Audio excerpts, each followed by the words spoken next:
A playlist original. All right. Hello, everyone, and welcome to another episode of Back to the Blockbuster with your host, Gaius and Jackson. Full disclosure, there's been a lot of technical difficulties, but we're here. Things are well underway now. Glad to finally get episode 115 underway. Hey, man, this is just fit into what the kind of Monday that I had today. I know it's probably Thursday for most people listening, but obviously we record Monday, and man, this has just fit the bill for today for myself. But how was your weekend? It's pretty good. Thank you for having the patience of Job, by the way, for dealing with The all patience of of Joe. What is that? I've never heard that. Job. It's like he's a guy in the Bible. He went through a lot. And basically, went through a lot of things, and at the That's end of the a new day, expression for me. I like that. I just probably sound like an old man throwing that at you right now. But no, you are definitely a gentleman and a scholar for dealing with all the little technical glitches that we were going through. My Uncle Tom. Did you know that that's a Catcher in the Rye reference? My Uncle Tom always says gentleman and scholar. I love that. But no, hey, it's a team effort. I mean, it's just as much of an issue for you as it is for me. So no apology necessary. But that being said, though, yeah, I'm also battling a case of I think it's called pharyngitis, basically just a technical term for a sore throat. So that is just it's been a disaster. You're dealing with that too, Jesus. Yeah. It feels like I'm swallowing razor blades. I don't know if my face is going to give it away at all, but I am a couple extra strength ibuprofens into this recording. Well, guys, you would never guess it just listening. So good for you, Jackson, that you do not sound like you're swallowing razor blades. Thank you very much. God, and the voice is the bread and butter. We need that. Yeah, that's right. One day when I'm sick, or if I ever have a cold, you guys it'll be a dead giveaway because my throat gets all raspy. But so far, it's just the pain on the inside. I think you were on the show by this point. There was a period where I lost my voice. Yeah. So I rings think a bell. I was thankfully we had a little bit of a break. I recorded probably around the time that you joined as a guest, and then right. End of December, we recorded a bunch of episodes to just have for the holiday because we knew that we'd be busy, family stuff and all that. So thankfully it happened during that break. But then when I had that first episode, when I had to first, I was recording with Owen, I think, and I was basically practicing talking before we recorded, and I was like, "How's this gonna sound?" It really the initial, I think 30 minutes sounded like I was going through puberty again. It was pretty bad. Oh my God. Oh, I do vaguely remember you saying something about your voice not being up to par, but this would have been a long time ago now. But I always found that you carried it well. It was all good. But I've also gone through bouts where I've lost my voice before. If that ever happens, that'll be an interesting way to record. But so far you've been pretty good. I mean, the fact that you're doing it now, fighting a sore throat. Yeah. So yeah, I mean, it's I got to talk throughout the day anyway, so it's not really anything different. It's just the odd time I got to swallow, but it's just trivial stuff, nothing really to complain about. Otherwise, everything's going great. I'm grateful for to be happy, healthy, and be talking about movies with you again here on the podcast. So I really don't have much to complain about in the grand scheme of things. But that being said, though, Grant, we kind of have a lighter news week this week, so I thought we'd get back into the realm of chatting recent watches. I know I had a couple, and I have how to word this. You were right moment to get into once I let you know what I've been up to as per our last conversation. But I was curious to hear. I know you said that you got a couple sort of non-work related watches in some Gaius time, so I wanted to know what you'd been watching over the weekend or since we last spoke. Oh yeah, what's funny is that I'm going to name the one that was work related because I did mention it to you on Instagram that I had to watch for work. Yes. And it was, I mean, I regret the score I gave it. I actually emailed my editor chief. I was like, man, in retrospect, I would have given it a little bit of a lower score. And they were like, no, it's fine. I mean, I think your 6 kind of described what was wrong with it. But it was a movie called Heart of Stone, guys. It came out on Netflix Friday. I got to see it early, and it was not a privilege. It was a chore. It was a little bit of a chore, but this is a Gal Gadot Netflix movie, and I will say this: we've all seen there are a lot of celebrities that sign on to these big Netflix movies that they pump a lot of money into, but not much else. It seems like. Yeah. So like sometimes you get lucky and you get like an Extraction or Extraction 2, and that's fun and that's good, right? But then every now and then you get a Heart of Stone, you get a Red Notice. You get which also starred her, enough, did it Gal not? Gadot. Yeah, oddly enough. I gotta say, Sorry, it just seems like what I felt kind of bad after I did the review, because I read like sometimes when I do reviews, like I'll like research like a little bit about like the movie, kind of see like what went into making it. And to her credit, she sounded like she was really happy about making like an original movie, not based on any other IP, like a spy thriller that's like female led. And like I was like, that sounded very encouraging too. I actually liked what she had to say about wanting to do something that was original. But the problem is that if you watch the movie, don't put yourself through it if you don't have to, but if you happen to come across it, you're gonna see shades of like Mission Impossible or Bourne or Bond, but not as good. So like clearly, so even though it is an original movie, like everything about it felt very boringly derivative of other now I will say that like I think Gal Gadot, even in like some of the worst stuff, has like a lot of charisma. Like she has natural like screen presence. So it's not her. Like she wasn't the problem. It's just like the script was awful, and it just felt very much like something you've seen before. Like even like the opening. So the opening scene had it was a pretty good action opener. I was like, all right, we're off to a good start. But then every other action scene after that was like as generic as you can get with like hand-to-hand combat, generic as you can get with like shootouts, generic as you can get with like explosions. It was just very much like nothing about it felt like exciting, other than the fact, I mean, I'll give credit where credit's due. They did slow down a bit to have some like character-driven moments, which I did kind of appreciate for a movie like that. And I thought Jamie Dornan's also in it. He's in 50 Shades of Grey and like Belfast. They have good chemistry together. Like if there was one surprising thing about the movie is like what happens with his character. So I was like, that was one thing that I was like, oh, cool. Like I didn't see that coming, but everything else was just it was a chore to get through. And it's 2 hours and 5 minutes. I think I clocked it at that time. So it's also really long. Chore. Yeah, I'm seeing it sitting at a 31% on Rotten Tomatoes right now with 67 reviews. Because actually, Cam sent me a link to that Rotten Tomatoes score like an hour ago, and I was like, yeah, actually, Gaius had told me that he sat through that. But just like what I was going to mention earlier is like Gal Gadot was like, I don't know if it's like the kind of projects that she sought out for, or if it's like her manager that is like signing her up for these things, but like she's had a really bad streak of Netflix originals, a lot of them being big budget action ones, not even exclusively Netflix projects, but she's had some other ones that I just feel like have been really poorly received. Her career is in a direction right now that I feel like she would be better off kind of changing a little bit, but yeah, you're actually not wrong, dude. I mean, I know we're going to talk about it later, like with the Wonder Woman 3 stuff. But like, it seems like, when she did Wonder Woman, everyone was kind of like, oh, like, I mean, a lot of us already knew her from like, Fast and Furious. Like that was like her first big Hollywood movie, which is why she claimed she went back to that franchise. She said, because, it was like the first franchise, like kind of give her a break. I kind of think she just has like some time. Some time in her hands. So she's able to be like, all right, I mean, I might as well go back to that franchise. But she built up a lot of goodwill when she did Wonder Woman. Like a lot of people love that movie and they loved her, and they she definitely has screen presence. I don't think she's a bad actress by any means. I think there's certain roles that are like tailor made for her, and that's fine. There's certain actors who are like that, or actresses that are like that.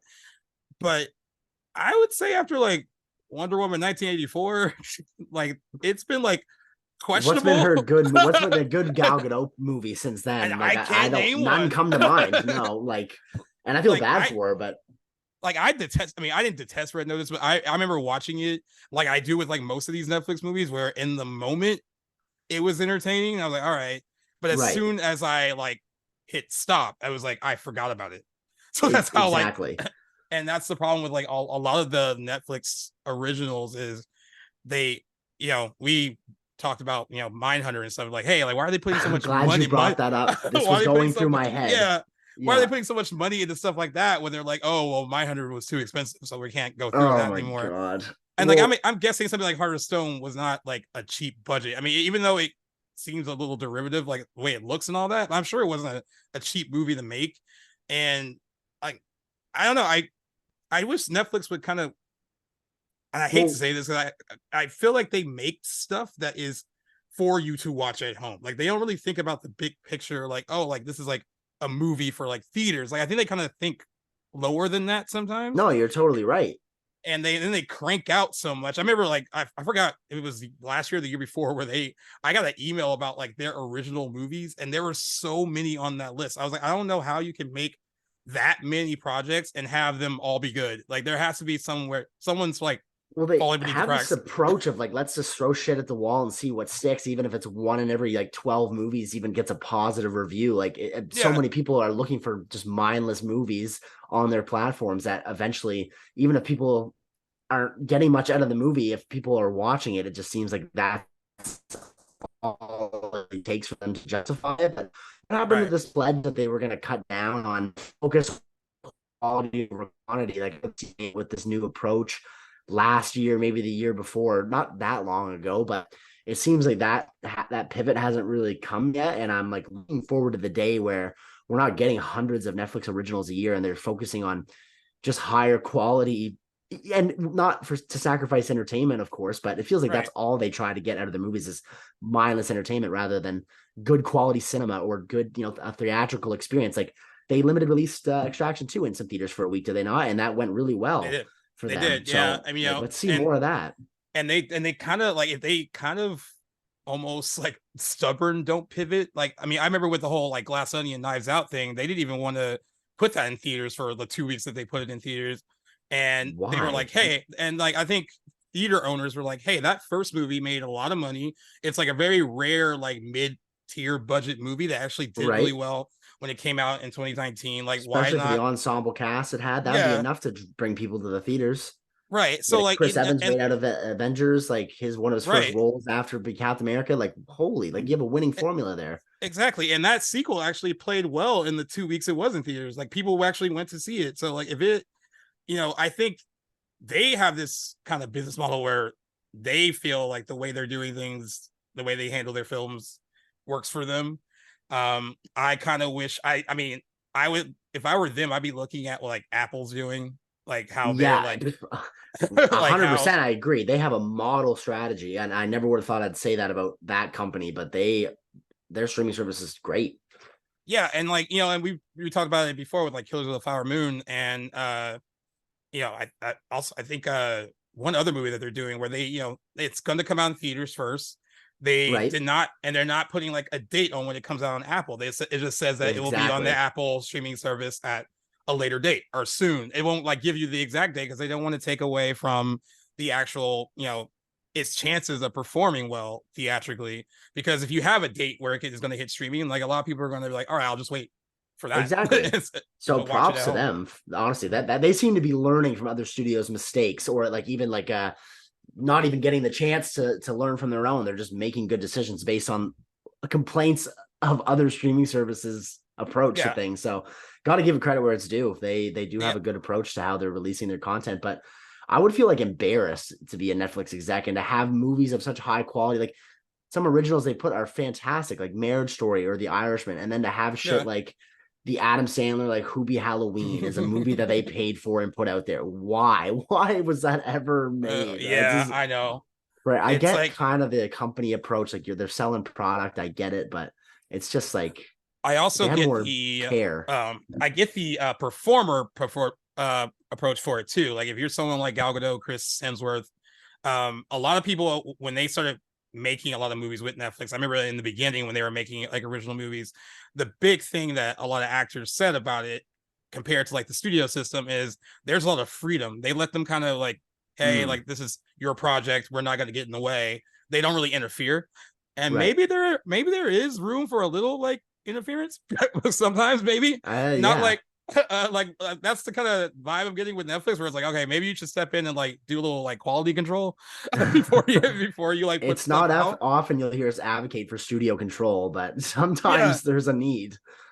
And then honestly, dude, I mean, I don't know if you like pay attention to this too, but they'll gloat about how many people watch their movies, but that's like the first 2 weeks, and then it's like, or if that, and then it's like right, almost an afterthought. You get lucky sometimes with like the Extraction movies, where I think that kind of broke the mold a bit, and people continue to talk about it in a positive way. But a lot of like a Netflix original movies, like it's like, hey, I watched it on a Friday and forgot it by Saturday. Exactly. So it's like, that's right. So it's like, and I agree, I'd be a little embarrassed too if like it seems like you're just throwing like a lot of shit at the wall and like seeing what sticks. Yeah, and then if you cared about what's on it, you should be like a little bit embarrassed, but I don't know. They'll come to learn, but I'm just thinking about it right now. This is now 10 years of Netflix originals. House of Cards was their first one, right? That premiered in 2013. So that's crazy to think about. Yeah, it was like one of like House of Cards. I think Orange is the New Black was like another around that time too. Yeah. For TV. I mean, they were killing it with TV originals, and that's right.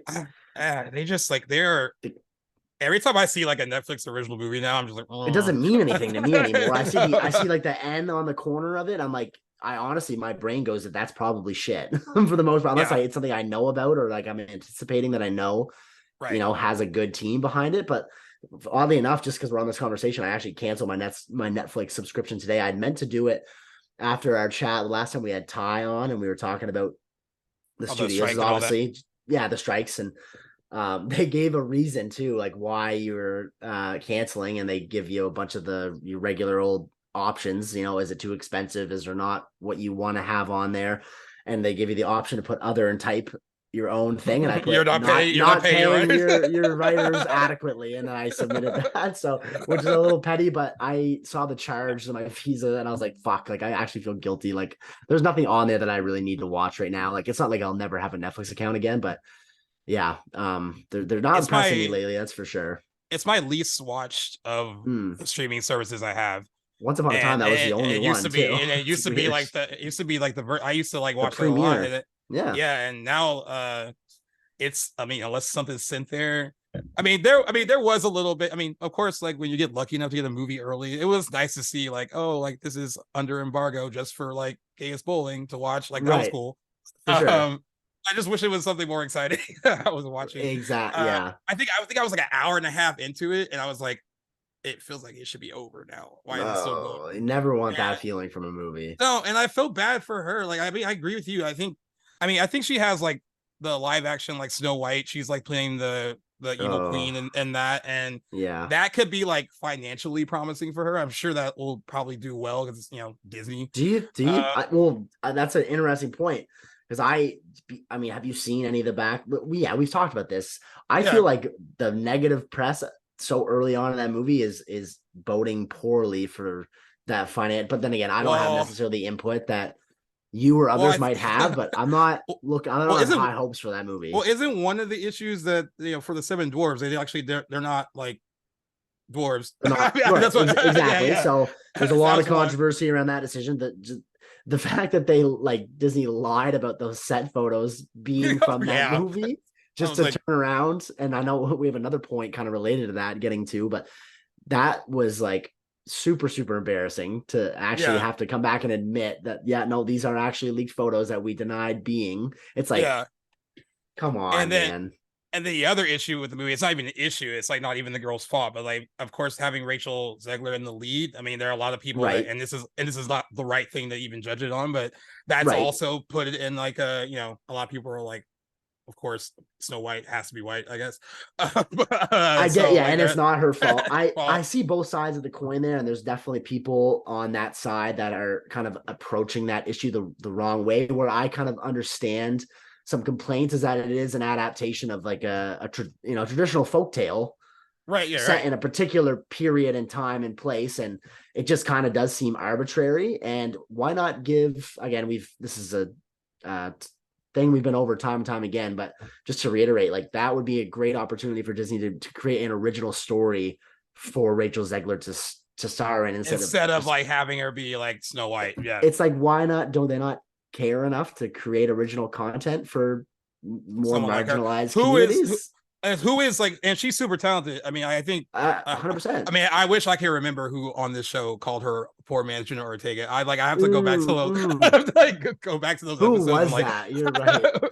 But I was dying. I need to go back and listen to that because in all seriousness, she is a very good actress. She's super talented, and like they plucked that girl like right out of high school when she got West Side Story. Like it was a good point. And then she has blown up since then. I mean, not all of her movies have been hits. Like she was in Shazam: Fear of the Gods, that wasn't a hit, but that's not her fault. Oh, she was. I didn't know that. She has that Hunger Games movie coming out this year. That I didn't know she was attached. I'm not sure how like popular that book is, other from the other ones, but maybe that'll be a hit for her. But yeah, you're right. There is a lot of like the more we're talking about it, like maybe for Gal Gadot, that movie's not a sure thing. I don't think it's a sure thing yet, but I like on paper before all this controversy had come out. I think on paper Gal Gadot in that role is great casting. I mean, I haven't seen enough of her really she has one a way look, or another. for sure. She definitely has a look. I don't know if I've really seen enough of her to really judge her like ability one way or another. I've only seen a handful of her movies and nothing that not big like Gal Gadot vehicles that she's led. Right. But I still think that she looks the part for sure. But this has been something I've been keeping my eye on a lot, especially since all that news dropped and all the controversy about Peter Dinklage had piped up saying that he wasn't a fan of like the stigma, I guess, created around like dwarves, but and then other people have come out and saying you've kind of like contributed to the loss of 7 major roles for dwarf actors, like, and I think that is a complete concern. But one way or another, it's another potential Disney calamity, or at least some negative press. Do we know when that is scheduled to come out, by the way? Any idea? Let me look it up. It's still, well, I guess it's not shooting right now. Nothing's shooting, but right, exactly, yeah. But this will be definitely something that I imagine we'll come back to in the future when we do see footage and a release date and whatnot. But nothing from what I've seen right now looks promising. So it's in post-production, which means, I mean, they could still possibly need actors though. So I mean, it's nothing's going on. It's expected March 22nd, 2024, but I'm sure we'll see that delayed. Yeah, depending on how much they got done, I'm guessing that might get delayed unless the strikes in, which does not bode well. I mean, I know the writers had talk again with the people that represent the studios, but I don't know if anything came from that. Yeah, I'm sure if it did, we'd know by now. Yeah, and I know that the actors SAG hasn't gone. They haven't gone to SAG with a deal or anything like that yet. Okay. So I mean, it was crazy. I mean, wow. In between episodes for us, I mean, we had day number 100 for the writer's strike. Yeah, and it's just quick. I know, it's so crazy because like it feels like we haven't been talking about it that long, but it really, I mean, to think that it's been 100 days and that we've actually consumed that on this show too, like we from the start been talking about it, and there's still certain things that they are refusing to budge on, and I'm just just wondering how long they can like actually sustain this kind of thing. We've seen some pretty big A-listers donate to the cause, right? I think there's a lot of them have. Dwayne Johnson did, and I think a lot of people followed Meryl Streep. A lot of people followed his kind of like lead a little bit. I think Leonardo DiCaprio was another one. There's a few people that donated to that, and actually that is the best thing I think for bigger actors to do. There are some people that are like, why aren't bigger actors like on the picket lines with them? But I think that kind of might distract from. That's a great point, because they're doing it for the little guy. They're not doing it for them. I mean, they're making a lot of money already. Jessica Chastain actually, I think, said it best, where she's like, "Hey, I understand that like I'm in a position as an actress where I am making a good amount of money, but like there are a lot of people in our union who aren't, and that's who we're doing this for." It's there's SAG has 160,000 members, and he was like a lot of I think it said like 80% or maybe more make less than $26,000 a year, which means they can't even have health insurance. So like there's like a lot of for everyone saying that like making a blanket statement like, oh, actors make so much money, like some do. Exactly. The Brad Pitts of the world, the Julia Roberts, is the Sandra Bullocks, they all do, but day-to-day working actors don't. So it's admittedly I was even guilty of not realizing that A-listers are for the like very much so in the minority of actors, but they're the ones that get the most attention, obviously, and the ones that we see the most and talk about the most and then make the most. So it makes sense that for people that don't maybe like consider some of the bigger implications or the behind the scenes stuff, that all actors, if we've seen their face in a movie before, they must be the uber rich, but that is so very much not the case. So you're right. Great point. And then same thing with like writers too. Like, you have writers who probably written for some of the most popular TV shows and they're struggling to pay the rent. So it's not everything is as it seems on the surface, guys. Just in case you're wondering. Exactly. It's actually, I think because it's like Hollywood, everyone's like, oh, they must be making so much money, and not the case. Not everyone. It's still it's very much more of a fight that more people can relate to than you'd think at surface level. Like this is still very much a case about the little guy. Yeah. And, did you see the thing I posted on my story about Suits?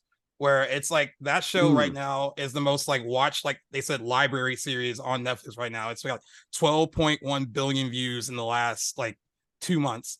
And I did see that. And then someone said one of the writers on that show made $259 in residuals last quarter from that show, which is now on Netflix, which is killing it on Netflix right now out of nowhere. I mean, I don't know why people are just discovering Suits. I don't know where the Suits assance came from, but I watched it back in the day, and I really love that you called it. it that. Yeah, I loved it. I mean, I watched it like I didn't watch it when it was on live. I definitely caught it a little later, like maybe same here, and I never finished it, but I was a big fan of when I was watching it. But yeah, I don't know what's causing it now. It's definitely not the Meghan Markle effect, because that would have happened already. No, like, I mean, that would have happened. That's right. But yeah, I was like, since when are people just like, oh, like this show looks good, let's check it out. So are you team Mike or team Harvey? If you had to pick one, like who's the best character in the show? They're both really good, but they are. But I lean heavy Harvey. I'm a team Harvey guy. He's one of my favorite TV characters. They're actually very good together, though. I actually like how they play off each other really well. Yeah, and I actually like. I used to think like when Meghan Markle was on that show, she seems so. I mean, I guess like she's married to royalty now, but she seems so different on Suits compared to like the girl we see now. Like Agreed. That's all over the place. Like I thought she was like gorgeous when I was watching Suits. I was like, oh, yep. I was like, who is this girl? And she's actually like, she's a decent actress too. She's not bad at all. Like it. No, I think she's fine in the show. Definitely feels like a totally different person. Yeah, that was on that show. But yeah, I definitely binged that one. I had the flu when the first time I watched Suits. Oh, and like kind of like the first episode of that show was awesome. It hooked me right in. Blew right also, through it. Got to give love to my boy Wendell Pierce in that show of The Wire, a Wire alumni. I love him so much in that show. And I've always been a big Lewis fan too. I've always liked that character. I know he's not meant to be loved, but I've always enjoyed him. Yeah. My mom actually, The Wire is like her favorite show ever. Like, see, now that I'm done Better Call Saul, I got to get back into The Wire because I really, it's been probably about a year that I've let this big hiatus come in for my watch of that show. So I got to wrap up season 2 and I'm going to finish strong and not watch anything else. But I do really enjoy that show, but I kind of got in a rut. And then I don't know, I just had to get on Better Call Saul. I was fresh off a rewatch of Breaking Bad. So I got that out of the way, but I'm getting back to The Wire. So hopefully I'll have some thoughts about that when I get back into it, but it has been a great show. And I love seeing actors, everyone that came from it. Yeah, exactly. It's been awesome. A lot of them have had pretty meteoric rises. So well, guys, I wish I was watching any one of those shows instead of Heart of Stone. Oh God, yeah. Poor thing. But other than that, I did watch randomly because like my friend was like, "Oh, let's watch a movie." And I was like, "What do you want to watch?" And Lee's like scrolling through stuff, and he wanted to watch Harry Potter, and I was like, "Well, which one?" That's like because the first 2 I don't love, but he was like, really? "No, but Prisoner of Azkaban." That's what we watched, and like that is the one. Nice. That's the one that was the one that converted me. That was like my first midnight showing for a movie ever when I went to go see it. Cool. And I remember telling my friends they read the books at that point, so they were all like super diehard fans. And I remember going with my friends, and I was like, "Yo, this has one more movie to try to hook me. If this doesn't hook me, I'm not watching these anymore." Right? And they're like, "No, this is when it gets good. They get like kind of older. It gets darker. Like it gets a lot better here." That movie, honestly, it's awesome. It is so good. And like, what's funny is that like I think it is a fan favorite of a lot of people that adore those books and adore those movies. I know there is some complaints where some people are like, it definitely feels like a middle chapter movie where there's not like a lot, it kind of is open-ended a little bit. Okay. But I mean, I think I like it. I don't know. I used to say it was like the Empire Strikes Back of those movies. Yeah. Oh yeah. 100%. Now I get like Philosopher's Stone is it Sorcerer's Stone in the States? What do they call it? Sorcerer's Stone. Yeah. Okay. So over here, it's always referred to as the Philosopher's Stone, but exactly the back titles, but there is a reason. That's more of like a set building sort of movie. I think it's whimsical and like I have a lot of nostalgia for it because those were coming out like when I was in like my prime youth and I saw them a bunch. I had the first 3 on VHS as a kid and I watched the hell out of the first 3. Second one, Chamber of Secrets, I think is awesome. Big step up. But Prisoner of Azkaban, you're right. That's the whole series took a turn. when that movie came out. And I'm always forgetting the filmmaker. I've been with a couple other Mexican filmmakers. Who is it? It's not Alejandro Inarritu. It's Did he do that one? Let me pull that up because I was Like gonna the mention children. that because I was gonna mention that because I'm actually failing myself for not they knowing only that use right that now. director Alfonso Cuarón. There we go.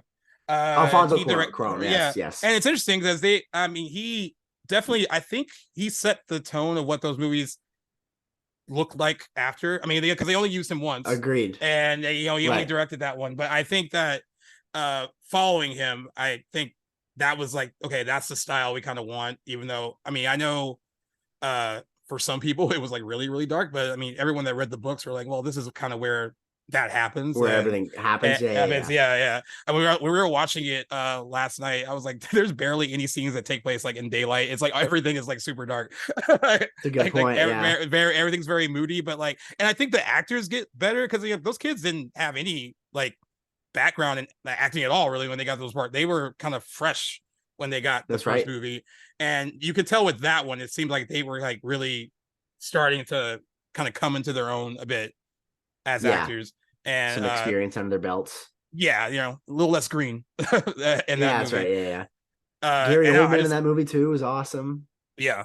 And then Alan Rickman's great in all of them, but it was just seeing like he's a specialty though in those movies. Yeah, and I just love hearing, when I was watching that Harry Potter special they did on HBO Max where they kind of did like the anniversary first one, and they were talking about Alan Rickman and how like he took that role really seriously. Like he was very much like it, even though it was like a fun, whimsical kind of series, he really took that role seriously. And they all talked about how like, how much that role really mattered to him. And like, yeah, I mean, it's crazy to think that he's not around anymore too. Like he's just so good in everything that he's in. And he's like definitely born to play that part. Like we were talking about the Harry Potter TV series they're going to do. I was like, how do you get someone else?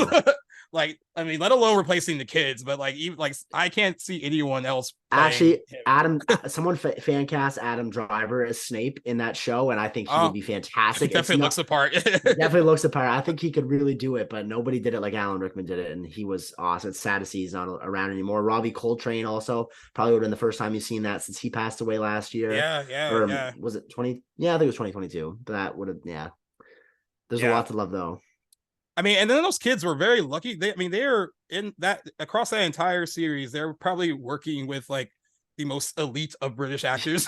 That's right. Yeah. And probably just, I mean, getting to learn from those people, like every, like by every, and then getting themselves better by every movie they were doing. That's right. Up until the end. So like very lucky position to be in. From what I'm told, all three of those kids, if they didn't want to act anymore ever again, they could live off of their Harry Potter money, apparently. I'm sure they could. Yeah.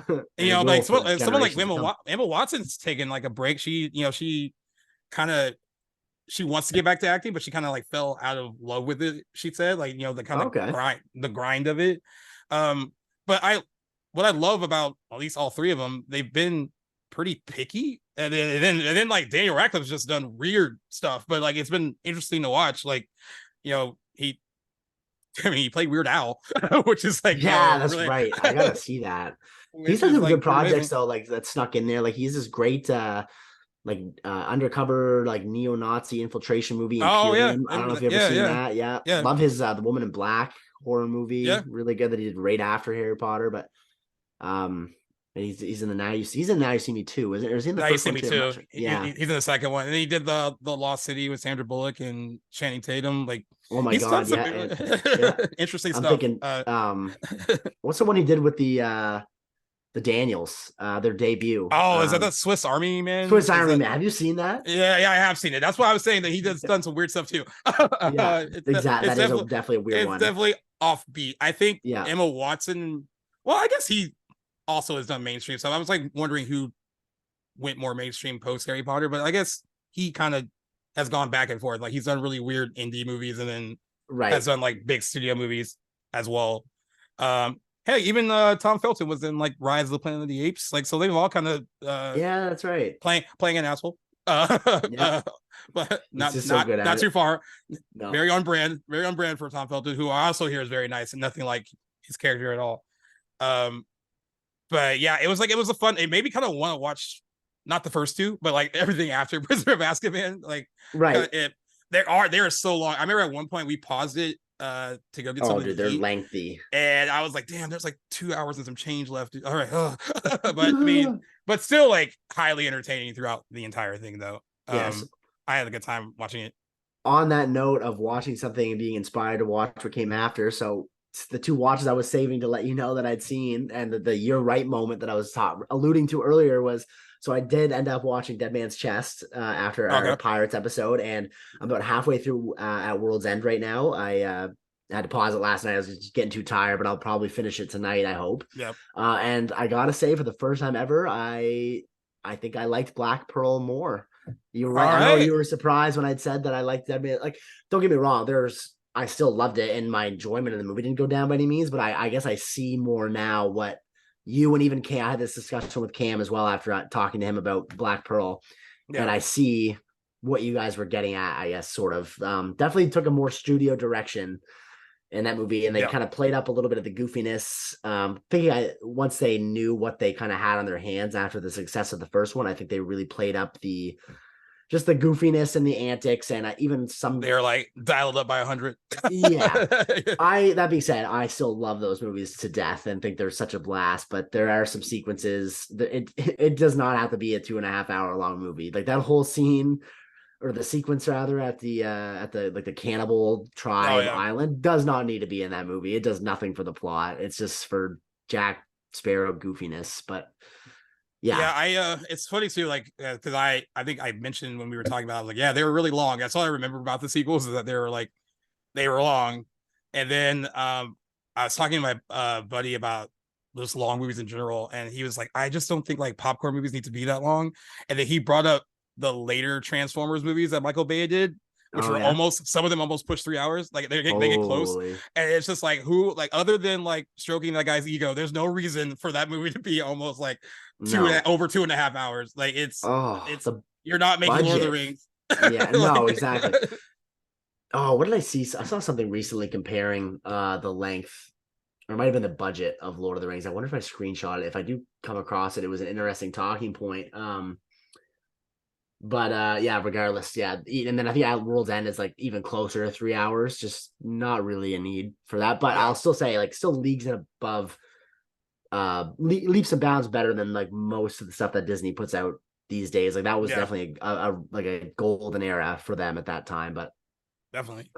And then what else? I think that's the last thing I watched. I'll just bring it up briefly. I watched, because we are going to record an OC anniversary episode. What we found out today is that the show is apparently not available to stream in Canada, where our boy Jackson is. I mean, and I was talking to you offline about it. It is, the show is so, like, when you watch it, you're gonna be like, this is so California and so LA. Like I'm just gonna wonder if like you're gonna be like, I can't relate to this, or like I will let you know. I'm excited to talk about that, because I'm very far removed from it. But I did see, I wouldn't go so far as to say episodes of it, but I do, like I was mentioning offline, like my best friend back in the day had two older sisters who really liked, they were in between that and One Tree Hill, and so I would sit down and like see a little bit of that. Came out the same year, exactly. So I do vaguely remember some sequences of the OC, and I'm interested to see if any of those were from the pilot or not. But I am very much looking forward to that discussion and to see just how California really is. I mean, if anything, I'm going to feel jealous. I'm like, man, I want to live there. I want to be living that life. You're the first person I thought of. I'm like watching like the first 5. I watched 5 episodes of it, and I was like, man, this is like so like there's certain things here that are like you would only maybe get if you're from here.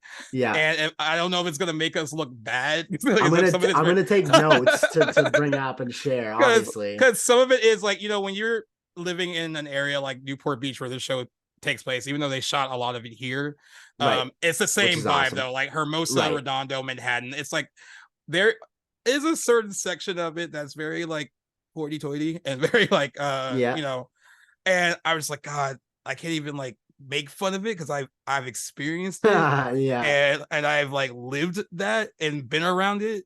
Like there's one part in the pilot where they go to this like kind of like ritzy like like dinner party, and I was like, I've been to so many of those, and Right. like that, and then if you're not really like fully in like from there, like you feel uncomfortable, like you're like I shouldn't be here, like you Is almost that feel kind like of the an experience of the main imposter, character? Is he like a fish out of right? water? Okay, Yeah, yeah, so like Ryan is like, you know, sorry to like the city of Chino, because it's funny because when the OC started, he's from Chino, which is not a bad area, but the show made Chino seem like it was like the ghetto, yeah. Oh, because great. everyone in Newport, when they find out he's from Chino, they're like disgusted. And but yeah, he's like kid, like wrong side of the tracks, gets in trouble with his older brother, and Yeah. Peter Gallagher's character is like a public defender who's married to a woman that lives in Newport. So she is very much part of that world, and he got kind of pulled into it, her husband. So he kind of sees both sides, which is why he really wants to help Ryan. So he actually they take Ryan in. Like the first 5 episodes are basically like, hey, this kid can't stay here, but like where else is he gonna go? Like there, and then him trying Right. to adjust to like, living, Newport life, which I see. that might not seem hard on paper, but I mean it is a very different environment, and it is cool watching it though. Like there's so many like in the background. I'm like, well, that's the mermaid. That's the poop deck. Like that's over here. Like that's like on our pier. Right. And they're supposed to be like in Newport Beach, but like they filmed a vast majority of it in Hermosa Redondo and Manhattan. And That's pretty sweet. I think it was because it was cheaper to shoot here. They actually had like a studio in Manhattan Beach where they shot a lot of the interiors. It was just easier, and you can Right. you can honestly fake a lot of Newport in this area too. I mean, of course, if you're from here, you're gonna be like, well, that's not really Newport Beach, but if you're watching it, you're like, oh yeah, I that will looks have like no sweet clue. So no. yeah. But yeah, I've Merc actually watched the show later. I mean, it's funny because the guy who created the OC created Gossip Girl as well. And Ah. Merc was saying, because he loves Gossip Girl. I also liked it when it was good. It definitely got Right. bad.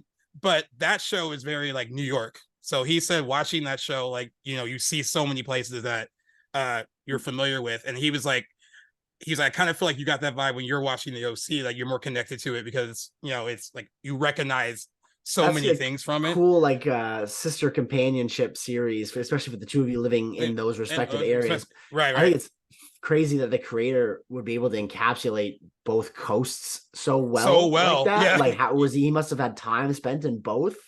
I wonder. Yes. I'd Yeah. be curious Yeah. to I find wonder out. too. And what's funny is that Josh Schwartz, I mean, at one point, I feel like we're doing our OC episode right now. At one point, I Josh Schwartz was know. like, Josh Schwartz was like the youngest showrunner in TV when he started the OC.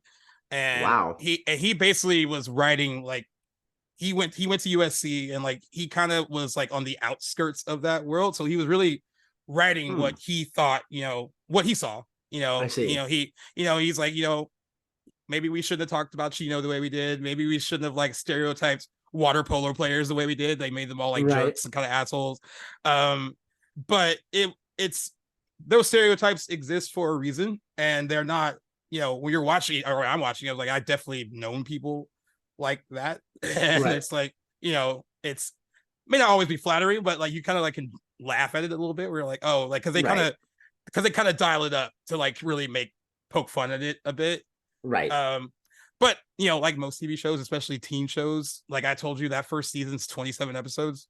And Yeah. Holy shit. by the time you get to season 2, you're like, I am exhausted. I don't like how much It's more can you very do?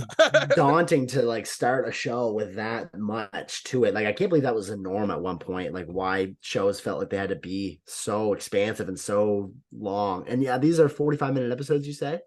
Yeah, they're 45-minute episodes. I mean, Damn. yeah, I mean, they were That's a smart whole about it. saga. The first 7 episodes they released during the summer, like August, Right. and Fox basically did what they did with 90210. Like 90210, when that show started in the early 90s, that first season, no one really watched it.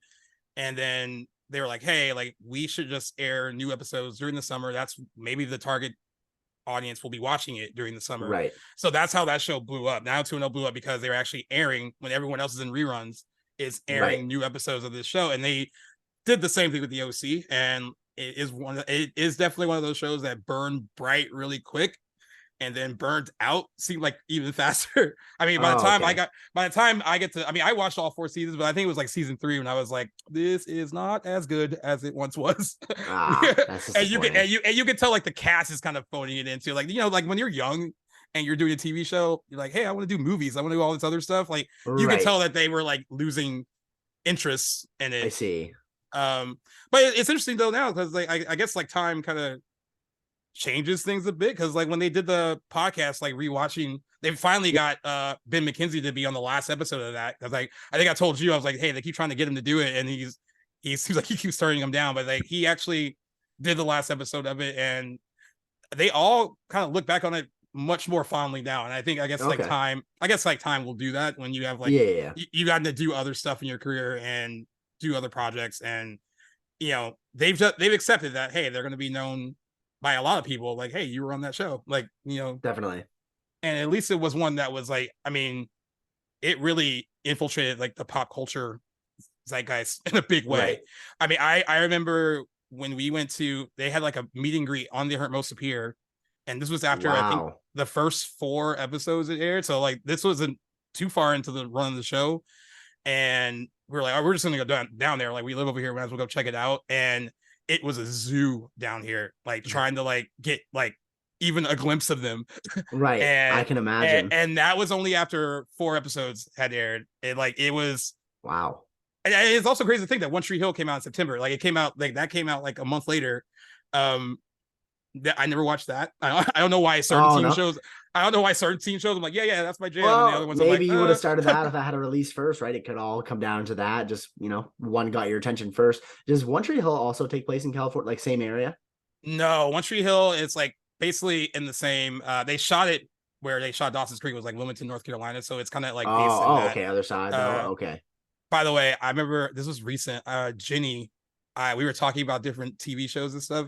Yeah. And you would have thought I said, like, I told you I've never watched Breaking Bad. When I told her I've never seen One Tree Hill, she was like, same reaction. She like clutched her pearls. I was like, that's such a good expression. She was like, are you serious? Like, no. She was like, but you watched this. I was like, I know. I just kind of missed it. Like, I know. My heart goes out to you. I know exactly the pain that comes with when people can't believe you haven't seen something. It's like, hey, I've seen so many things you've never even heard of, though. So give me a break, cut me some slack. But you got to watch fucking Breaking Bad, man. You can only put it off for so long. I know. You're right. And I can't keep bringing up shows like The OC and stuff like that and not having watched Breaking Bad. It's just like it's a show that your life will not be the same after, and I mean that completely. I don't think I've seen any. Have you come across anybody that has talked poorly about Breaking Bad? No, maybe never. season 1. I think I had one person that said it started slow to them, but then they like that wasn't even like a detriment. Even they loved it. That's the only slow is not even a worthwhile criticism. Like your attention span isn't good. That's what you're saying, I guess. If something of that magnitude is slow, I get that there's a slow and there's fast pace, but slow is not a bad thing, I wouldn't say. I'm gonna say this one last thing and then we can like move on to the new stuff. But I'm just thinking about because I haven't seen stuff like Breaking Bad or Better Call Saul or Game of Thrones, and I used to watch this show called Revenge. It was on ABC with like Emily Van Camp, and I hadn't watched like Game of Thrones or anything like that. And my friend Johnny, I was bringing up. I was like, oh, it was Sunday night. And this is when I actually go home and watch it live. I was like, wait, why are you leaving the bar? I was like, oh, I gotta go watch Revenge. And then like, he was just like, are you a fucking middle-aged divorcee? Why are you watching Revenge? I was like, it's good. It's like, sometimes those shows are like super addictive. Like, I know they're not like, high art, but like they're like right. Hey, well, it doesn't have to be for they're you putting to something. Enjoy They're putting something in the Kool-Aid to make you watch it. Exactly, man. I miss the days where stuff would premiere live and you could see it for the first time. Like it's just was this a cable network show? No, it was actually on ABC. And like, like you said, it was on ABC. And I remember the first season aired on Wednesday, so I had like I could watch it with no like problem. Like no one's gonna catch me watching anything on Wednesday night. But then when they moved to Sunday, it kind of complicated the whole like Sunday fun day or stay home and watch Revenge. Yeah. And like that first season of that show, like even the first 2 seasons was kind of like water cooler talk. A lot of people were talking about it because it was pretty popular. But but definitely, I think definitely more middle-aged divorcees were watching it than dudes. Hey, man. But Final comment, just before we wrap things up. When I was in 6th and 7th grade, these were the first years where I stopped going to daycare after school and I took the bus home. And there's a few hours in the afternoon I was by myself. And all that was worthwhile on TV beyond some game shows and stuff I was tired of watching was Golden Girls. So 11 and 12-year-old Jackson, I grew up with the Golden Girls, man. I love, my mom named her vehicle Blanche, actually, after Blanche from that show, because she knew how much I love the show and she loved that character. And like, so I get it, man. Like, sometimes you got to be target audience to enjoy something. There's nothing wrong with Golden Girls. I mean, Golden Girls that is show was funny. Awesome. Yeah. It's legit. It's just so weird in hindsight to be that age watching that show, but I love it. It is. It's so funny. Just to think about that, because I used to watch reruns of that all the time. Yeah, and it's like it's. I think I actually still recorded on my DVR. This is how much I think. So I occasionally will be like, oh, I have some Golden Girls episodes on my TV. Yeah, but yeah, it was charming. I think too, because I grew up in a household this is what made it easy. Like when my friend Ryan was on General Hospital for 4 years, and we were like, hey, we'll watch it because to support you, right. I mean, and then my mom's a huge still a huge General Hospital fan, and he couldn't tell us exactly when his first air date was going to be. And so this is how obsessed my mom was with the show. Instead of just in the age of DVR, instead of recording it and watching it later, she took these little portable TV to work so she can watch it live at work. Wow. So then I get a text all caps. She was like, you didn't tell me Ryan was on GH. I was like, oh, I didn't know. That would have been crazy for her to see that. And then she was like, he used to sleep over here all the time. I was like, I know. We went to high school together, and and it's so funny how he got discovered. He was a model for a little bit, and then he was at Home Depot, and the casting director for General Hospital was like, hey, you have a good look. Have you ever acted before? And he was only in acting classes at this point. He hadn't done anything yet. And he was like, no, I'm just in classes right now. They're like, oh, okay, well, if you have time, come in on this day and read, and we'll see how you do. And then after that meeting, they gave him a 4-year contract role on That's Hospital. Crazy. Right place, right time. I love that. Just fate lined up for him. That's awesome. Yeah, and he would have stayed longer. I mean, the thing is, with soaps, they monopolize a lot of your time because it's a lot of work. He was doing 80 pages of dialogue a day, because they have to crank out so many episodes, because they're all it's Monday through Friday, and they wanted him to sign another 4-year deal, and they were but they weren't going to give him a lot of outs to do anything else, so he made a hard decision without having anything lined up to quit, and he was like, well, they like me, so they'll figure out how to bring me back. I was like, they flat out, he was a cop on the show. He got shot point blank in the chest. I was like, there's no coming back from that. Oh no. That's pretty clear. But they made his death linger for 5 days. He was it looks like he was gonna make it in the hospital and all this stuff, and then he coded. It was very dramatic. Right. And the whole time that he was on there, my mom was she's like, okay, I want to know what's happening. If you know anything, just let me know. Wait, don't let me know. Don't let me know. I don't want to know. Wait, I want to know. Yeah, flip-flop back and forth. I can't tell you anything, but anything at all. That is awesome, though.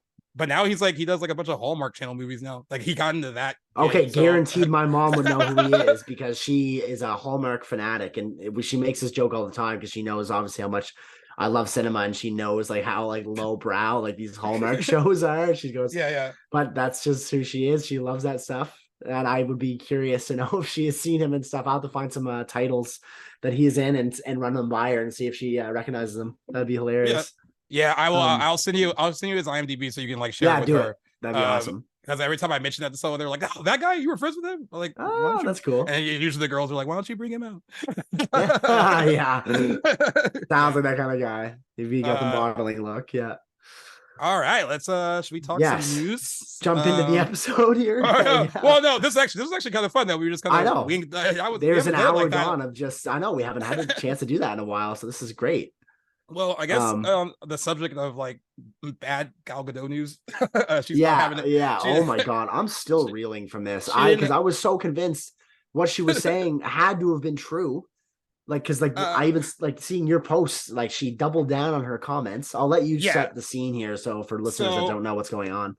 If you remember, guys, last week we said that she made a comment about how like Wonder Woman 3, like they're going to develop it with James Gunn and Peter Safran under the new kind of DCU thing that they're doing over there now.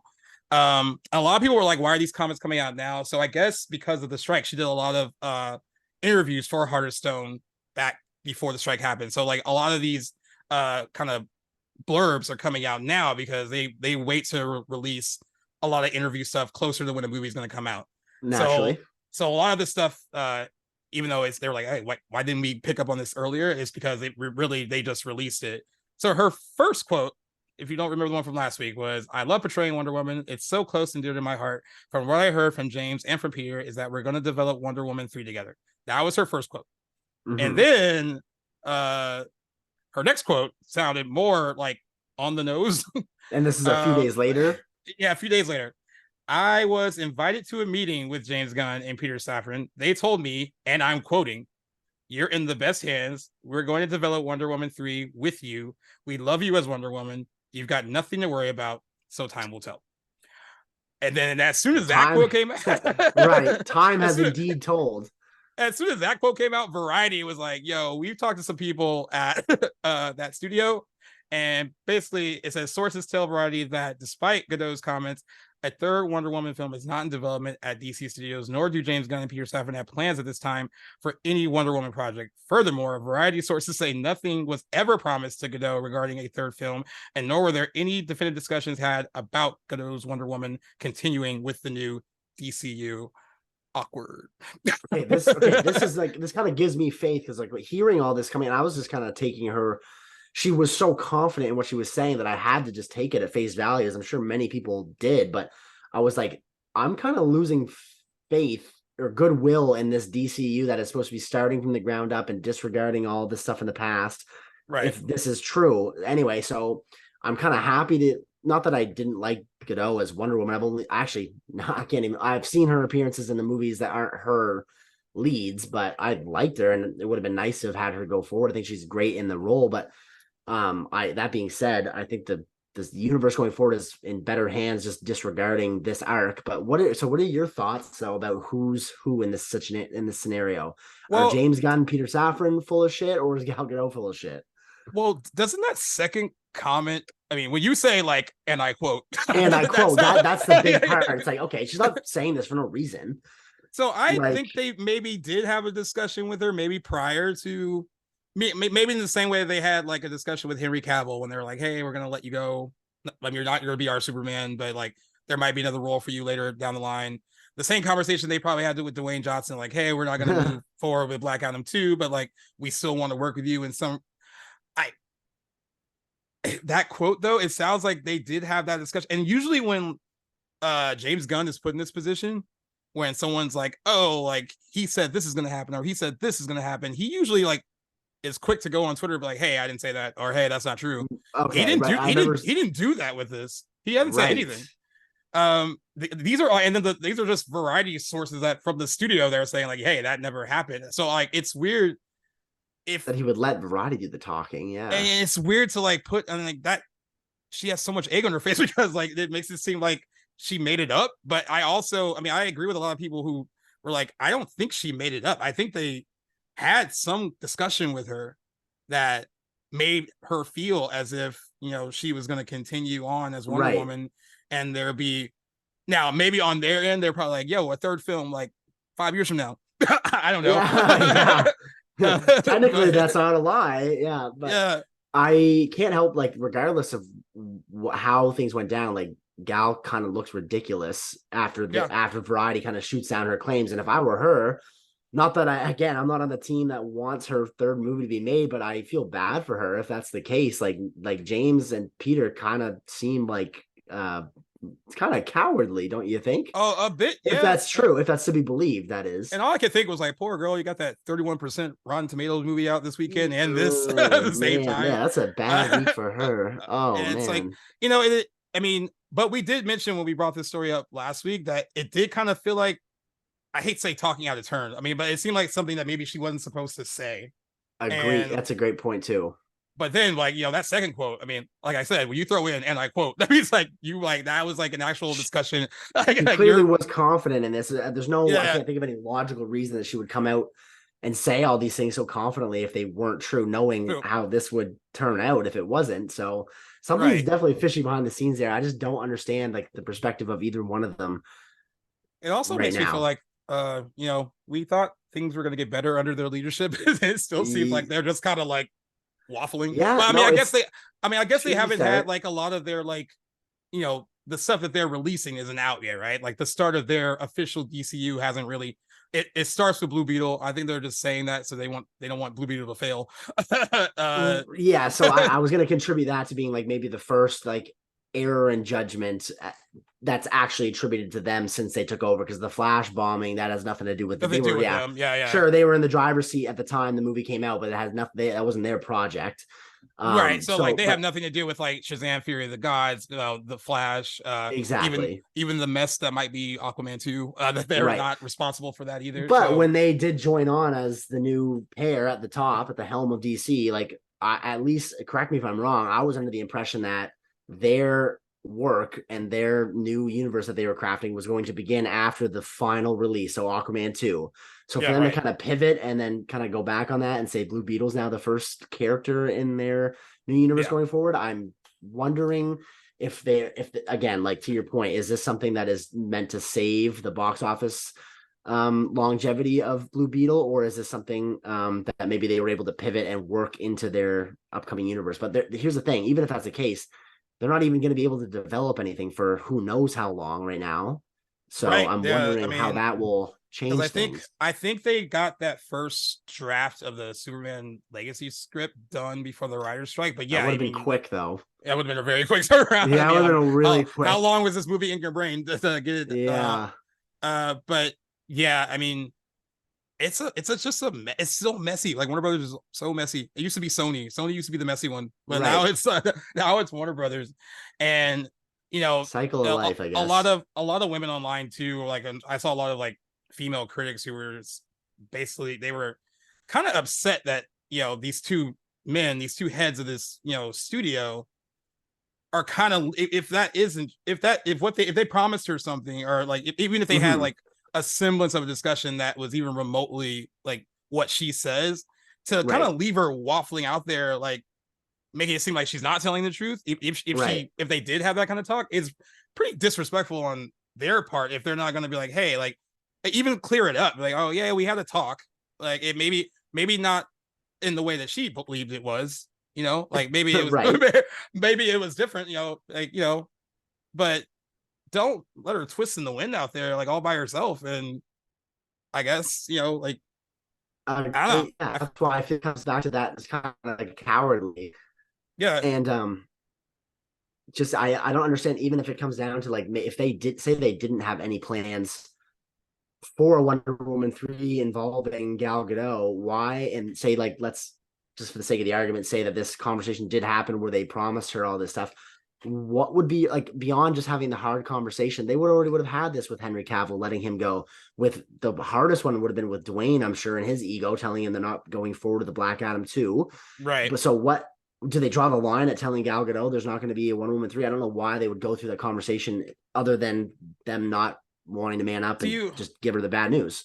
Do you think it's a tricky situation because Wonder Woman 3, before they were brought on, was announced and it was moving forward and Patty Jenkins was doing it? I wonder if they kind of feel like, oh, like, they thought they had plans to do this third movie.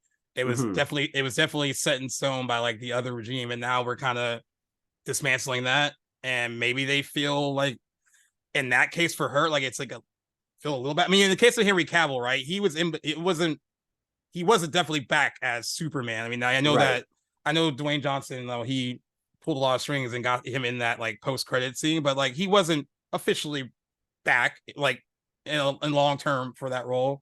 Gal Gadot, I mean, they announced Wonder Woman 3. It was supposed to be moving forward with Patty Jenkins, and then all of a sudden, new heads of the studio, and then they're like, no, we're not going to go through with that. And I also think they're in an interesting position with her because she was pretty popular in the role, but so was Henry Cavill. So I don't know in that role. So I think it's probably tricky on like what to do about.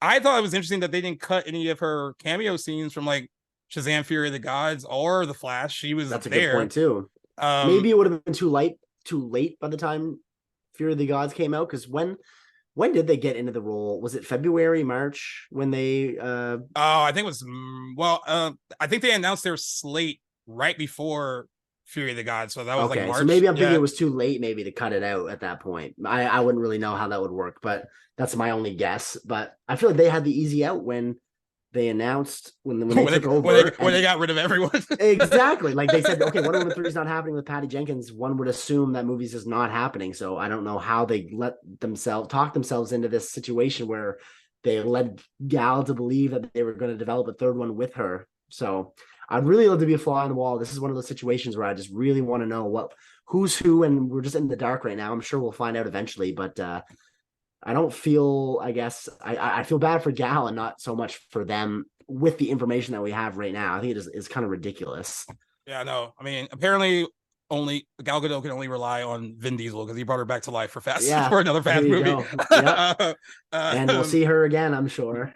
Yeah, I mean, I know we were talking about it earlier. I mean, it is seemed like her career is like in a weird like flux, and like that's like it was such a high profile role too, and like it made her an even bigger star. I mean, I'm not gonna say that she was a star after Fast and Furious. Like a lot of people, I knew who she was. Like a few people did, but she wasn't like huge yet. And Wonder Woman was supposed to do like a lot of big things for her, and I swear, man, after that sequel, I think that was like, and it was only one bad movie. I mean, they could have redeemed it. Yeah, it wasn't like, I mean, they built up a lot of goodwill with Wonder Woman, because I remember when Wonder Woman came out, maybe because a lot of DC stuff was such garbage, but when that was actually like good, we were like, oh, they can make a good movie, right? And then they made the sequel, and I was like, well, that's not as good, but like, it's not her fault. So no, it's she was the least of the movie's problems. I mean, it was more of a writing thing than a Gal Gadot thing. Yeah, 100%. She had to work with what she had. It's not really her fault. And then that movie comes out like in the middle of COVID. Like, it doesn't get the full release that it was supposed to get, really. Oh, and I like, forgot about that. Yeah. Yeah. So like, I mean, oh boy. But I do feel bad. It makes me wonder who is like, is it like kind of true what they said and like kind of true what she said, or like something will come out eventually? Elaborate fucked up game of telephone where they someone's got to write a fucking book about the DCEU and the implications after, because like that, there's no way that decade of that collapse shouldn't be documented and like case studied, because it is just such a monumentous like example in film history of so many different things going wrong, and just so many what ifs. If I was an actor going into meetings with them, I'd be like, I'm just going to record this conversation. I've been working with The Wire 100%, especially after something like this. This should set a precedent. Yeah. Like, you did promise me what? Just click. That's right. Play the tape. But in any case, I mean, either way, I mean, like, don't cry for Gal Gadot, Argentina. She'll be fine. I mean, I know that like it does suck though. I mean, to kind of it sucks, but leave her twisting in the wind like that and not. I'm not saying crying anything over no Wonder Woman 3. Yeah, and I know. I mean, we talked about it last week. I know a lot of people were like concerned. They're like, all right, well, either reboot it entirely or don't. And like, if you're gonna keep her, that it's not. You got rid of like you got rid of Henry, you got rid of Dwayne Johnson. Like, if you're gonna reboot it. I think they're going to. They're gonna need like a foundational female character in that universe, and I'm sure there'd be other more obscure ones they will probably end up exploring, but just seems like a gold mine to be sitting on to not bring her into this new one. But I'm interested to see still who they spend a lot of their attention on, like in terms of like what heroes are going to bring to the screen. But regardless, I mean, whatever ends up happening, we'll be there to cover it. And I'm very much looking forward to the next element news that we get with that project or with Gal in general. I know. We're gonna get like a 3-way joint statement from them clarify exactly what they meant. Right now, they're in a Mexican standoff. Yeah, pretty much. But I guess in better, well, I mean, I guess we can call it better news. We were very excited about Talk to Me, and that it's doing. Yep. It's crazy that a movie that has not been in the top 5 since it opened is still making pretty good money. There's just a lot of movies out right now. That's right, and it's doing so well. 24. Yeah, doing so well that we're getting the sequel, which I was excited about, and then nervous, but then excited. I mean, I just Mhm.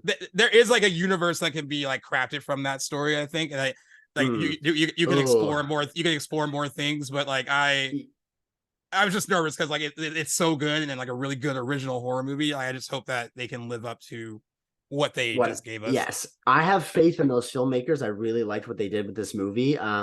However, like just before any details are out about this movie, what I really hope the approach they take is like as much as I really like the characters and how that first one ended, I don't want them to touch that arc again. I want them to Oh, just use new that people, new central, characters. yeah, new character news, maybe run into some of them maybe in like a scene or two. Like we're gonna Yeah, see in the prequel is gonna feature some characters that we saw right.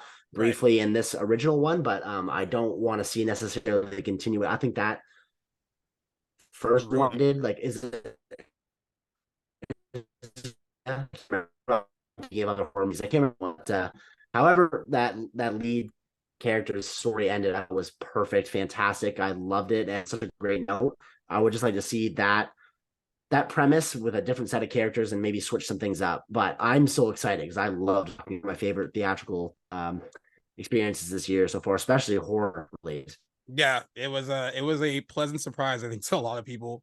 Um, and I'm glad to see it doing well. I mean, like I said, it hasn't been in the top 5 at all since it opened, but it's making like gradual money, and like I mean that's all you really need when your movie Mm, costs $4 million. So, um, they are, and they exactly. and they I and think these it was guys and these guys are very proud. I mean, I saw on one of their Instagrams, they had a quote that Peter Jackson made about the movie, and it was very positive, and oh they were just so wow. excited. They were so excited. They were like, Peter Jackson saw our movie, so like it's just really cool to see like young filmmakers That like is succeeding like that. insane.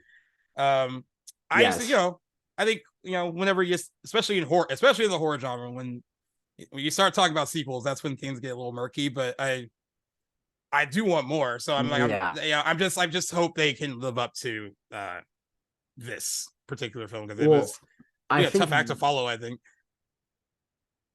tough act to follow for sure. I think the right approach off the bat is the prequel that they announced. And for anyone that doesn't know, I can't remember if we covered this in an episode or if we just messaged this to You each other, mentioned but Yeah, you mentioned it last week, but yeah, you can did we? you Okay, should yeah. throw, yeah, you should throw it in Yeah, just definitely. in So case. anyone that maybe forgets or hadn't seen last episode, so the directors of Talk to Me had secretly filmed, I guess in like a found footage, like iPhone style approach, filmed a prequel all set at the party that this movie opens up at. So we will already see that. I don't know if they have any sense of when that's going to come out, but I think that is a great approach to this Yeah, to universe building, I guess, if that's what is that going to end up happening with this series or I've already heard the word franchise brought about, and it's like, hey, we have one movie, like chill out. Like, I don't even want that word associated with such like a small indie horror project. You know what I mean? That kind of like takes away I don't know, the charisma or like yeah, the yeah.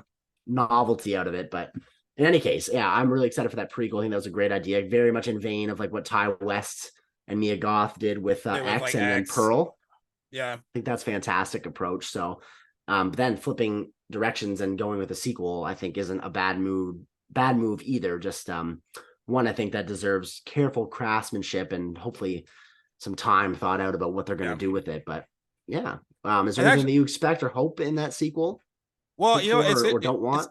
it's interesting that you brought up X and Pearl, and I guess like Maxine too. I Mm-hmm. guess we should feel confident. And, I know it's different filmmakers, but uh, I didn't expect X to spawn what it did, Right? and, Yeah. and then like not only spawn something, but just spawn something so different, and then like Mm. and having it work. So I agree with you. I think you need new characters for sure. I think going back with the characters we met in this one, it kind of cheapened the outcome. I mean, because Definitely. I thought they ended it. That's another concern with a movie like that, right? It's like, oh, this has been good for like a good hours of change. Like, please stick the landing, and they did. And I Yeah. Oh man, did they ever?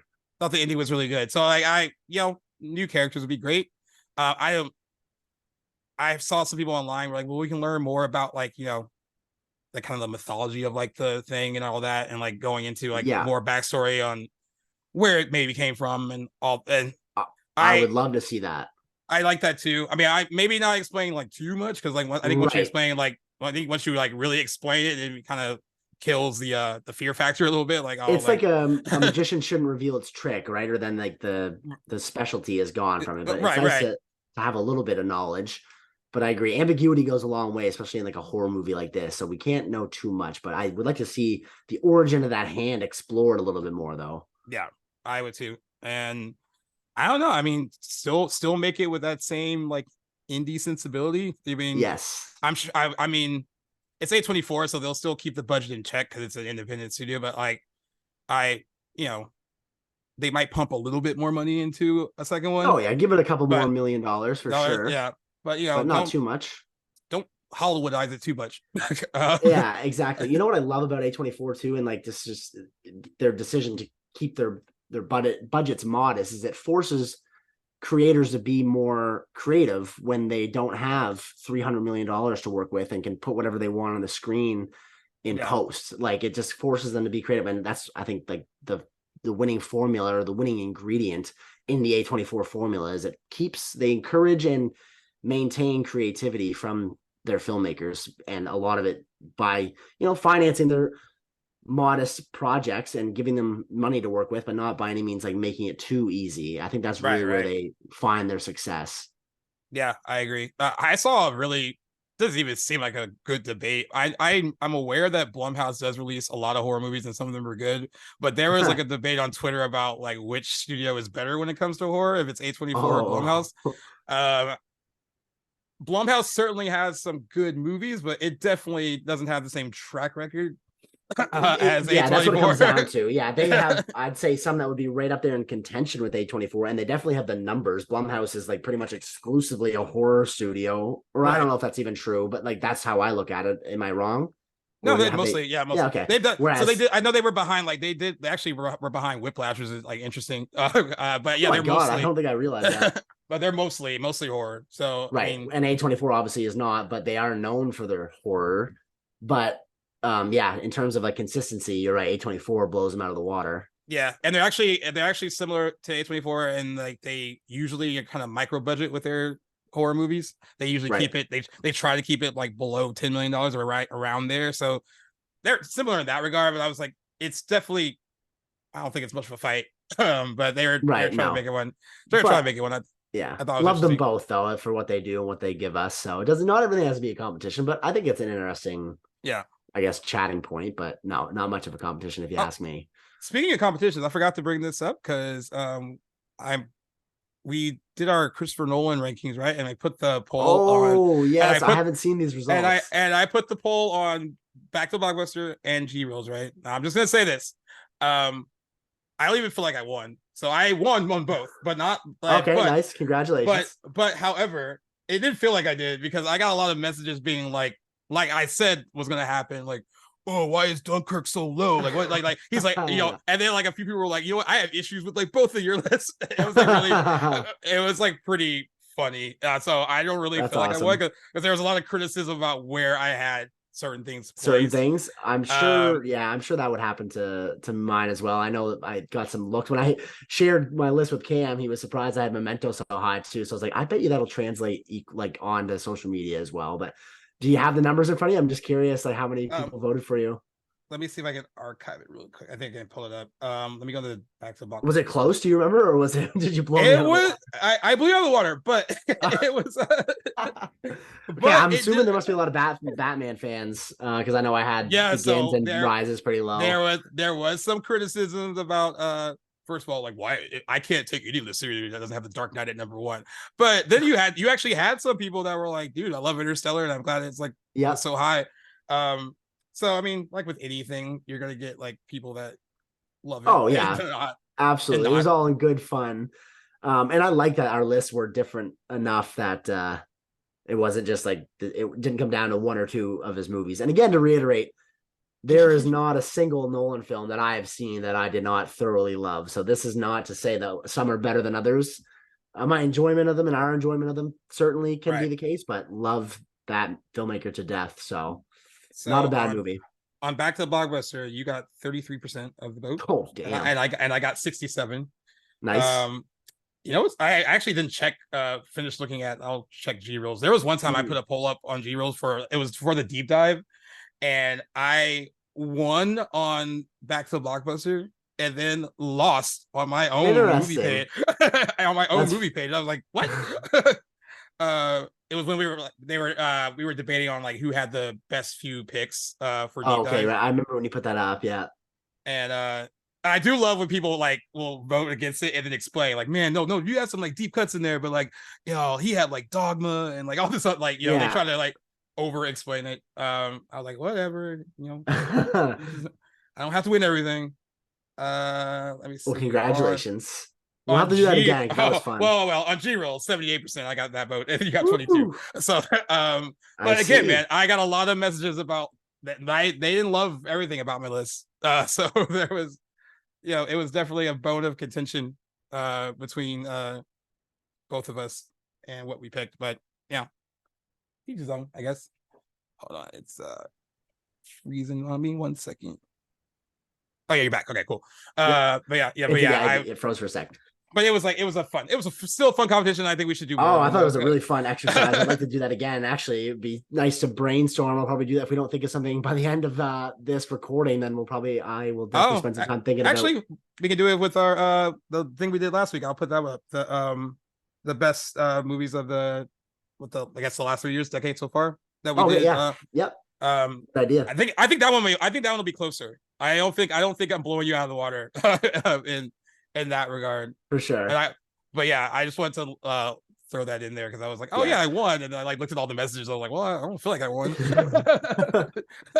Well, congrats, I think that was a fun exercise, and I've always liked ranking and doing lists, and it's nice to be able to throw it out there for the audience to engage with as well. Let us know what they think. So we should definitely look at doing that again for sure.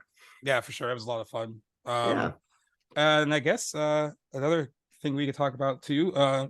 Get some good DC news, I guess. For people who have seen Blue Beetle early. They lifted the social media embargo on Friday. The review embargo, I think, is up either today or tomorrow.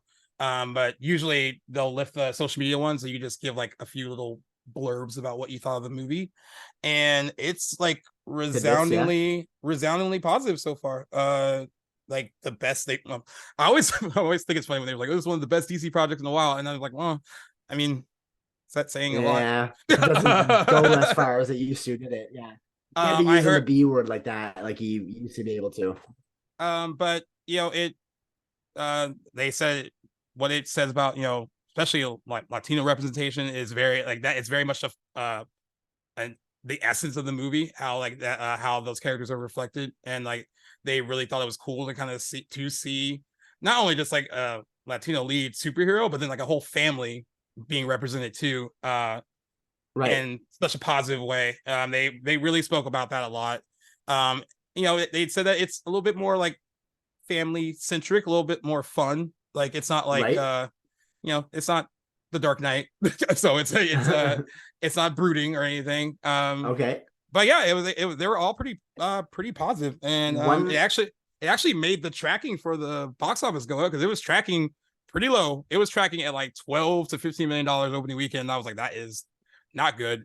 But it's bumped up to 30 now. So I mean, still kind of, I guess, low for like, but this is a character that a lot of people don't know. So I mean, first time ever seeing, right? Yeah, like a $30 million opening weekend would be, I think, a win. And who knows? They might show. I mean, they were talking about how the Hispanic audience really showed up for Meg 2, and they were saying that like really the pre-sales so far for Blue Beetle in that demographic are higher than that. So I mean, so there is potential for like the audience to seek it out. I mean, whatever they can do to get the word out, because none of the actors can promote it because of the strike. That's a great point. That's gonna hurt the movie for sure. That's a disappointment. One thing that I did see in like some of these early reviews, I took some time to scroll through, and I was pleased to see that there was a lot of love. And I couldn't tell this just from the trailers, but I guess the suit that Blue Beetle wears is practically done, and apparently there was a lot of love for how it looked in the movie. Love to see that. That's awesome. Good decision.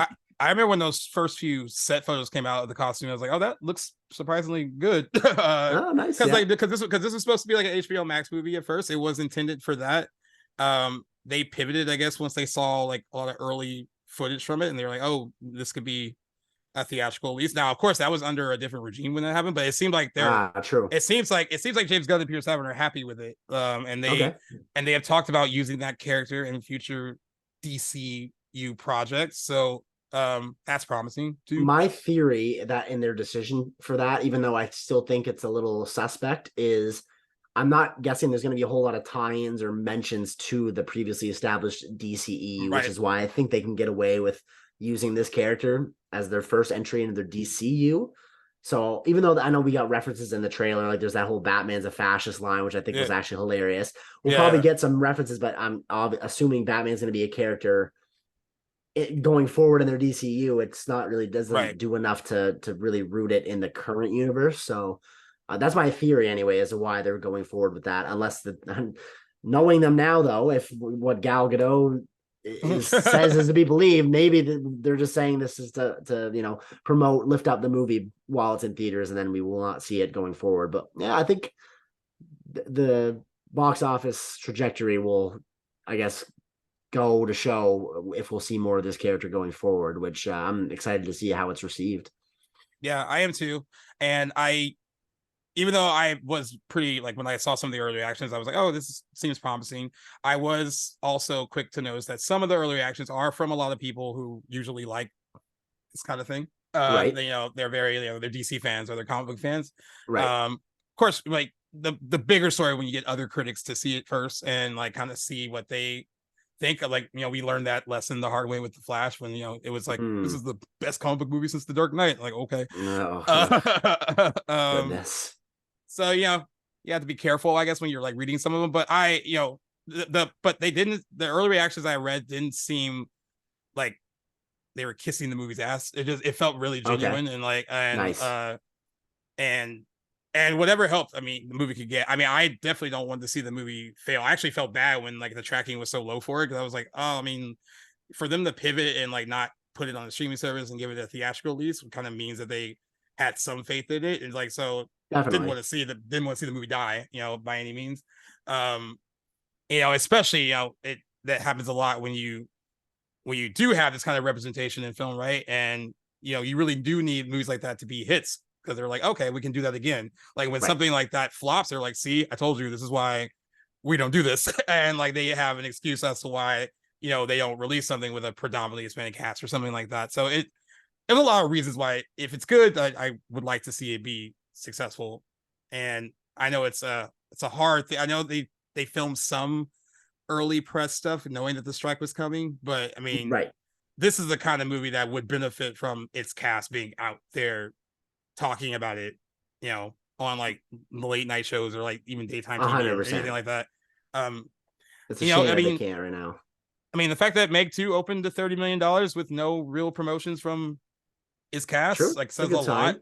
Even with the 0% Rotten Tomato score for as long as it carried that. Out the gate, yeah. Which is still strange, but it'll be interesting to, once this kind of all blows over, if they'll be like, how much do you need your actors to promote? I mean, you do for sure, but like when I talk to normal people, they don't really care about like celebrities doing interviews talking about their movies. They are like, hey, whatever. I mean, it doesn't really push them one way or the other to go see it. Well, I'm sure a lot of them probably don't go out of the way to see it, to see like the promo stuff. So it probably doesn't make a difference maybe to the casual moviegoer, but I'm sure some of them, so it definitely, they do it for a reason. But right, yeah. I mean, it definitely helps to get the word out. I just wonder, like, for the normal like person that's going to the movies, do they really care about a 5-minute interview with Zendaya? Maybe they do. Or what she has to say about a project. But I mean, like we saw with Challengers, though, that's why they pushed it back, because they feel like they need her to promote it. So and that's why they pushed it as far. Apparently the director was not happy with that decision. I read that like maybe a week or two after we talked about them pushing it back. He was not pleased about them moving it out of that premiere and onto a date in 2024. He really wanted them to release it. I mean, I get his point. I mean, like, you worked on something really hard, and like you think the movie can stand on its own without like the help of its stars pushing it. That's right. But she has such a huge like social media following, so I understand the studio being like, yeah, we need her to promote it. Like, I don't blame the studio but I see both sides of that coin. I guess I understand Luca's position, but I get the studio, wanting to make sure that they can maximize how many people are going to go see it. It's just a rock and a hard place kind of decision to make. Yeah. But hopefully, if you can support Jason Statham fighting a big shark, hopefully you can support our boy Blue Beetle. Yeah. If it's good, if the movie happens to be good. But yeah. I mean, I think it is going to go a long way to see, like, how much do we need actors to promote? Like, maybe we don't need to like push them out there all the time to like do certain things to promote films. And I think, well, not all films are created equally, so we'll see which ones do, which ones don't. That is true, because I wonder if certain movies that skew younger, if a younger audience cares about interviews and seeing actors out there promoting it, or if that's more like an older viewer thing. Like I don't really know like who that appeals to more. It's a good point. I mean, like we might be into it because like I work in it, and like you like movies and stuff, so you're curious to see what they have to say about a project. But I mean, like, exactly, most people are like, I wonder what age group is like, oh, I really want to see that interview, or never really thought about it, like who it really is, who is the audience for that. Nor have I, to be honest. But I'm sure the numbers are out there to let us know, but I'd be curious to see too. But I do agree with you that not every movie is created equal. So like, man, maybe you don't need Jason Statham to talk about Meg 2 to have that do well. I think maybe like adult skewing movies, you really do want the cast and stuff to talk. I mean, I can't imagine like Killers of a Flower Moon like not having the actors out there not promoting it. Like that seems like something you would need them to like to talk about all the nuances of that movie. And I mean, it will. I don't think it'll just be enough to have Martin Scorsese out there talking about it. Like, I think you want to see Leo, you want to see Robert De Niro, 100% discuss it. So I guess I think it did. Like you said, it depends on the movie.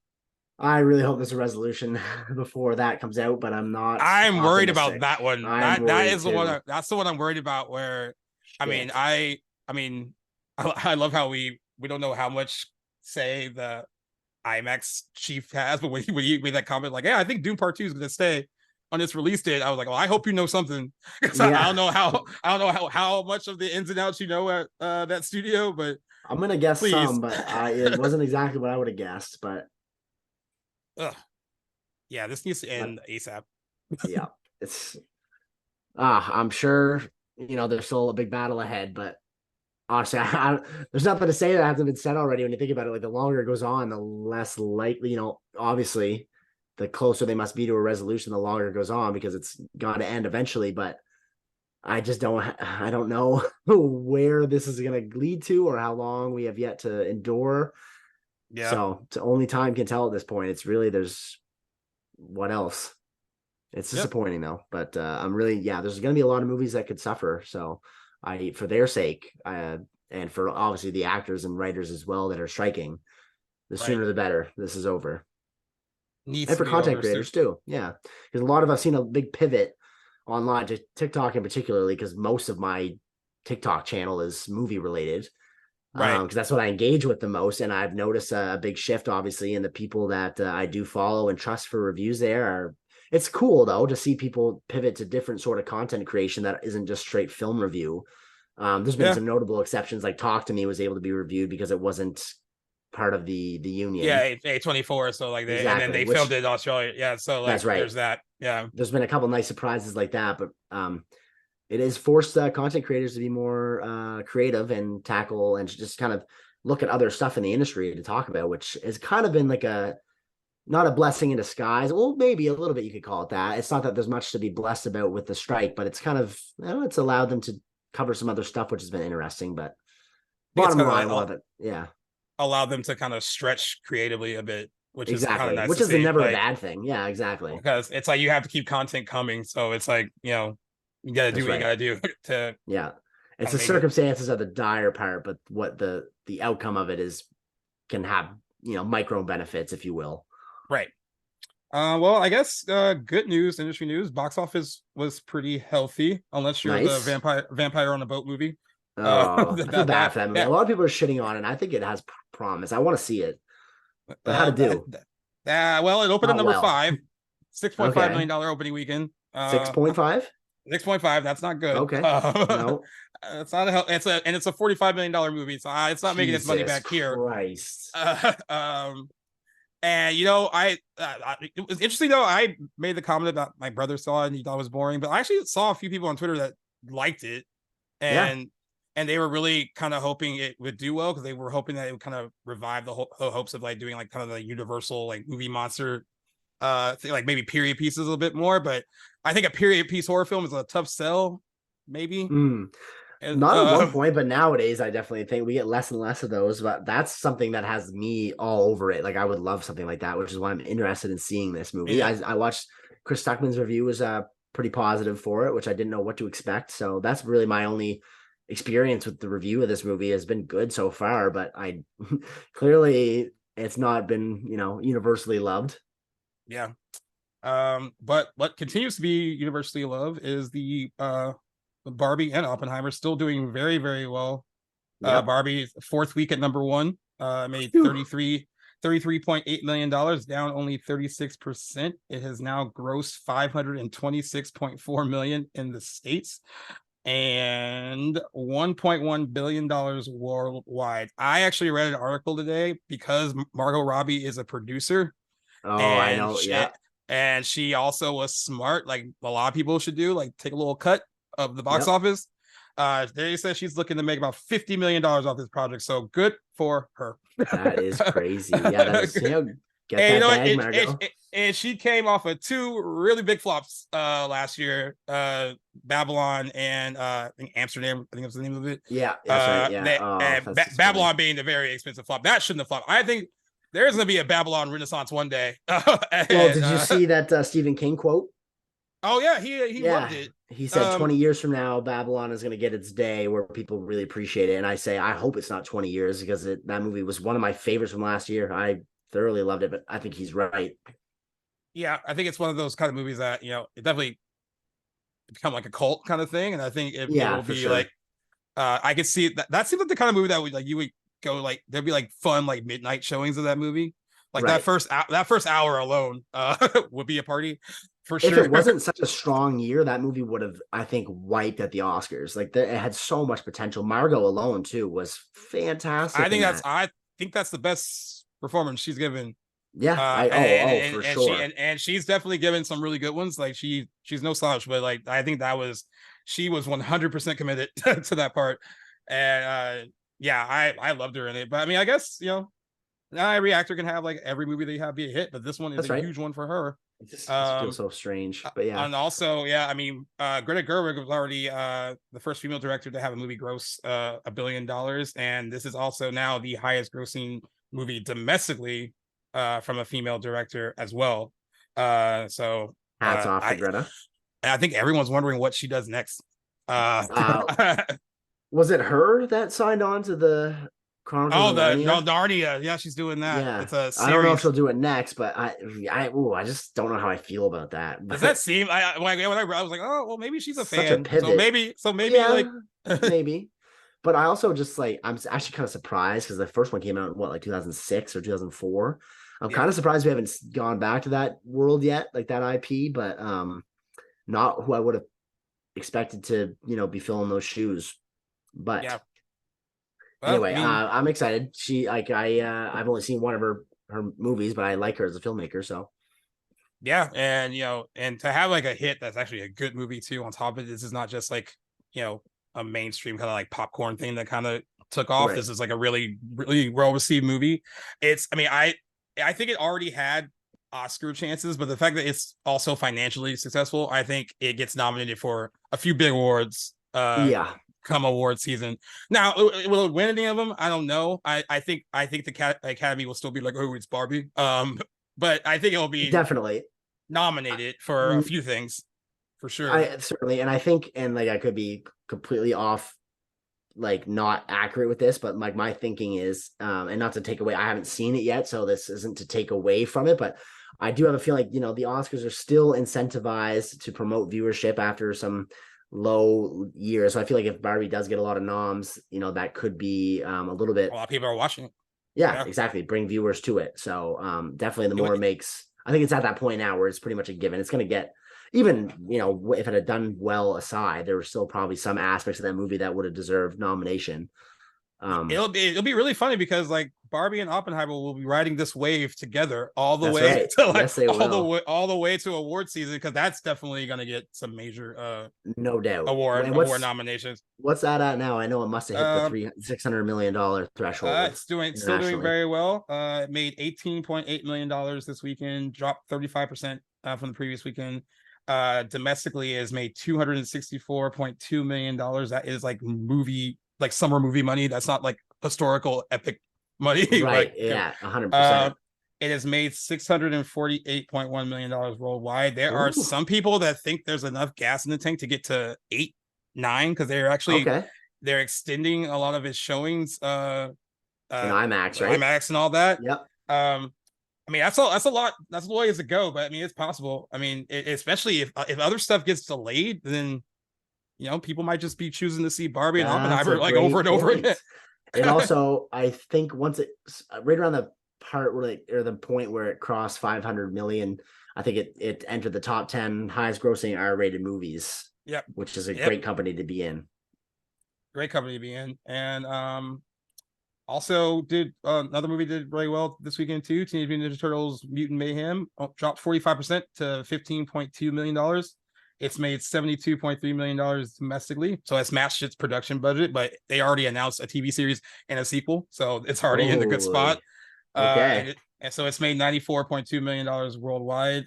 It's going to end up being, I think that's going to continue to play well through the end of August. I mean, it's not a lot of, since Haunted Mansion wasn't the proper kid offering that was supposed to be, and it didn't do well. I think Ninja Turtles hangs on. The Meg 2 did drop a bit this weekend, but I mean, the big story for that movie, it's made $258.3 million worldwide, and a lot of that is from China.